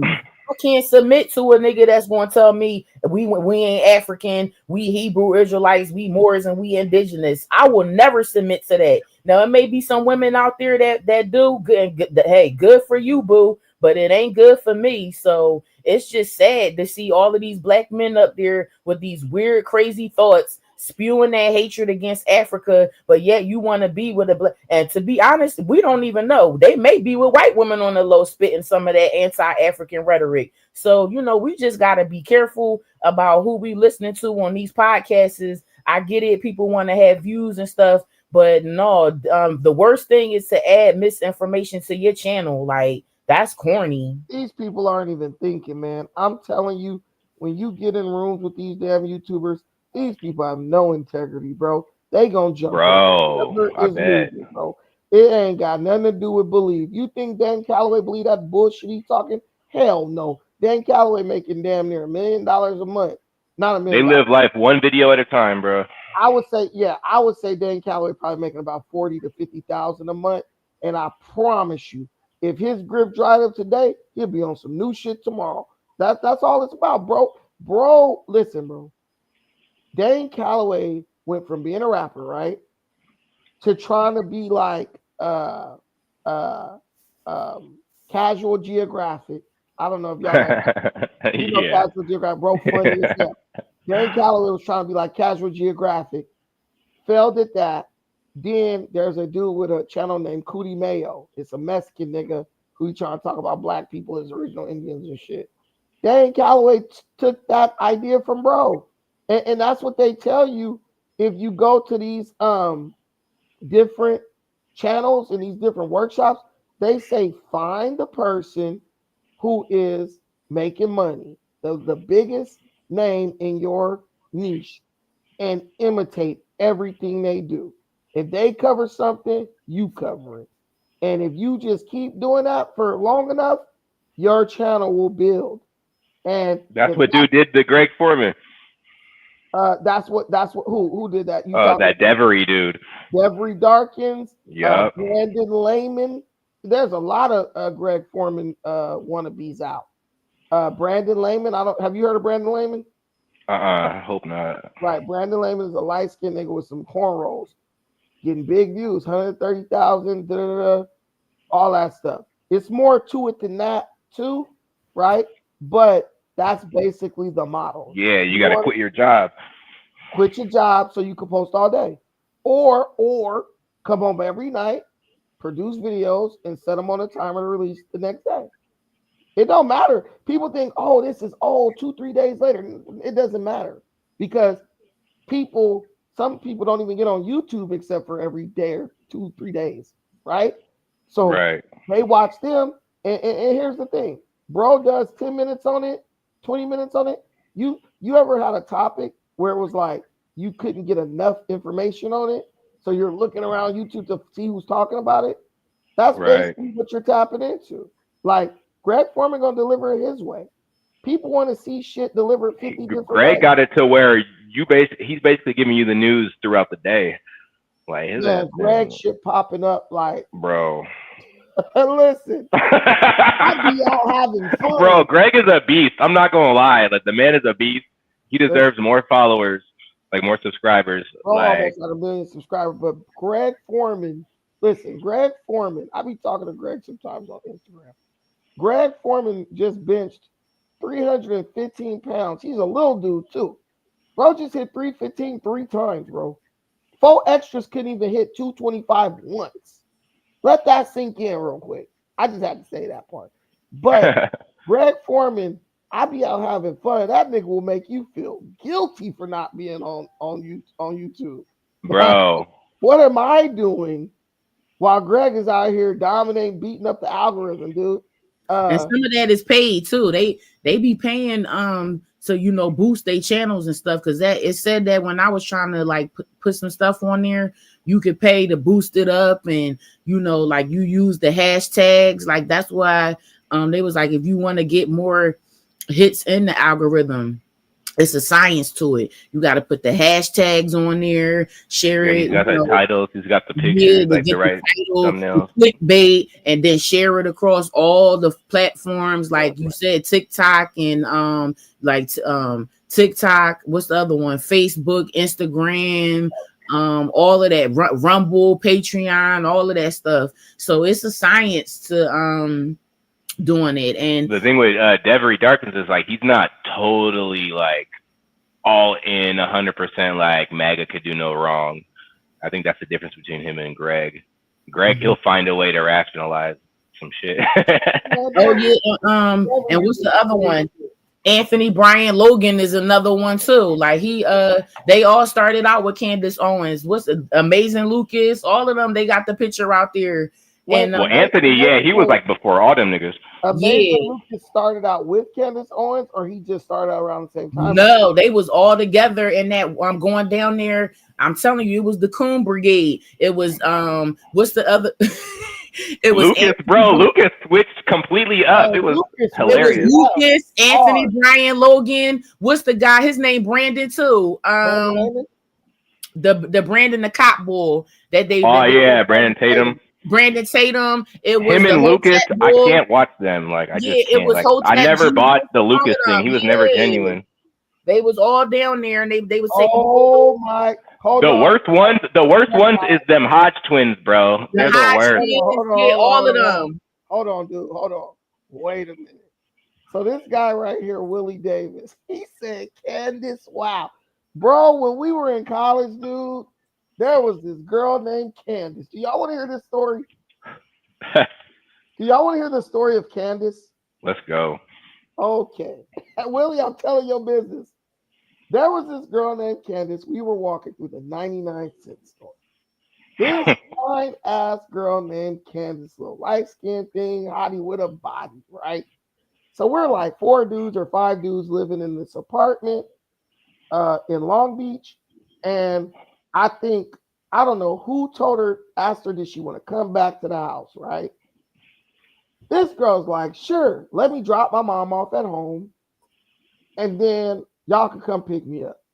Let's go. We go to this, I ride, we all go, well, me and like this fool, we go pick up this chick from her house. She comes over to our house. Listen, bro. So we're chilling, chopping up where she's cool as hell, right? We just chopping up with her. It's all good. Bro, you know, I'm with Ryan at the time, my wife at the time. So I'm just like, we chopping up. I'm like, I'm going to bed. We all collectively are like, all right, let's go to bed. Bro, we like, what, you want us to drive you home? She's like, nah, just kick it till the morning, right? Bro, tell me why I woke up in the middle of the night, bro. When I talk about howling, nigga, loud as fuck, enough to wake the whole house up. We think somebody's getting killed. We go bust in the room. This guy is in there obliterating this chick, right?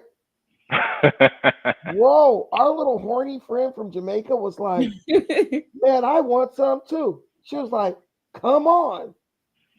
This chick just went through the whole house, basically. That was the goal. Bro, she went through the whole house. Not me, though. I will admit, I didn't touch her because I was with somebody. Someone had to record. Bro, no. This was like right at the time when they start putting like cell phones on cameras, on cell phones. So it wasn't like that. Bro, I'm telling you, I'm not going to tell you the other part. But man, what I'm telling you, that was one of the craziest shits I've ever seen in my life. Like, bro, some women are just with it, bro. Like, these are like football players, big ass motherfucker. Like, this fool's like 6'3", Willie. That shit was so funny, bro. Okay, Willie. But that's the thing though. Like women represent each other because that starts to create, man. Women like that create the false impression for the other ones, and just like us as Black folks, we represent each other, ourselves and each other.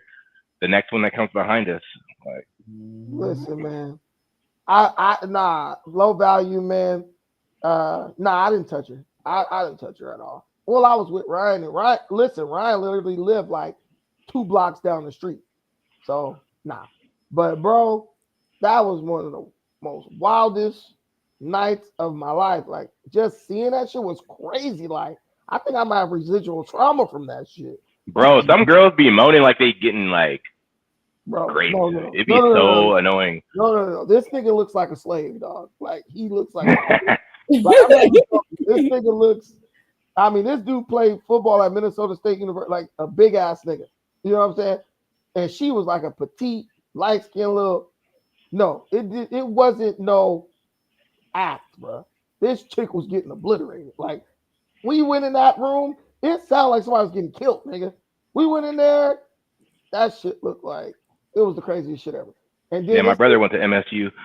Then this little Jamaican dude, he was like, "Can I get some?" I remember that accent, like, man, some a Jamaican nigga with a gap, bro. man, some pussy.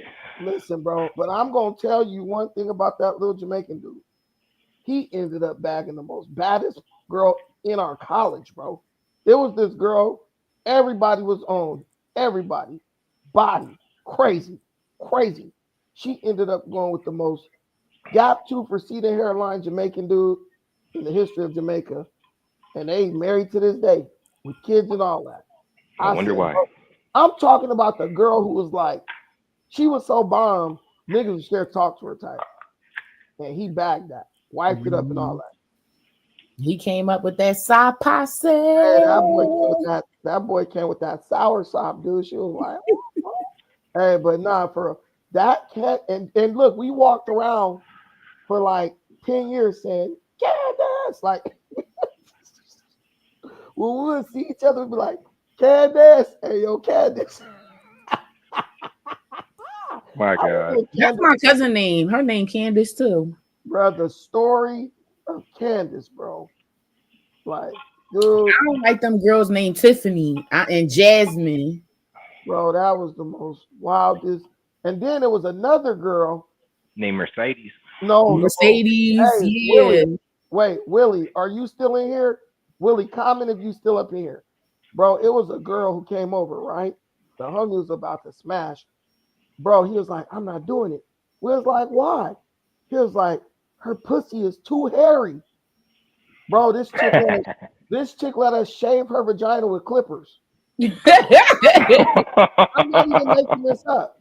This chick sat in a chair, busted open, and let niggas shave her shit with clippers. Bro, see, that's the LA advantage, bro. They all want to be porn stars. Bro, listen, man. Man, that's some LA stuff, bro. That's LA. Listen, we was all looking, bro, like she was having a baby. And she let niggas shave her shit and then went in the room and got knocked down. Shit was crazy. Absolutely wild. Preparation before the scene. That's Hollywood. Listen, man. It is what it is.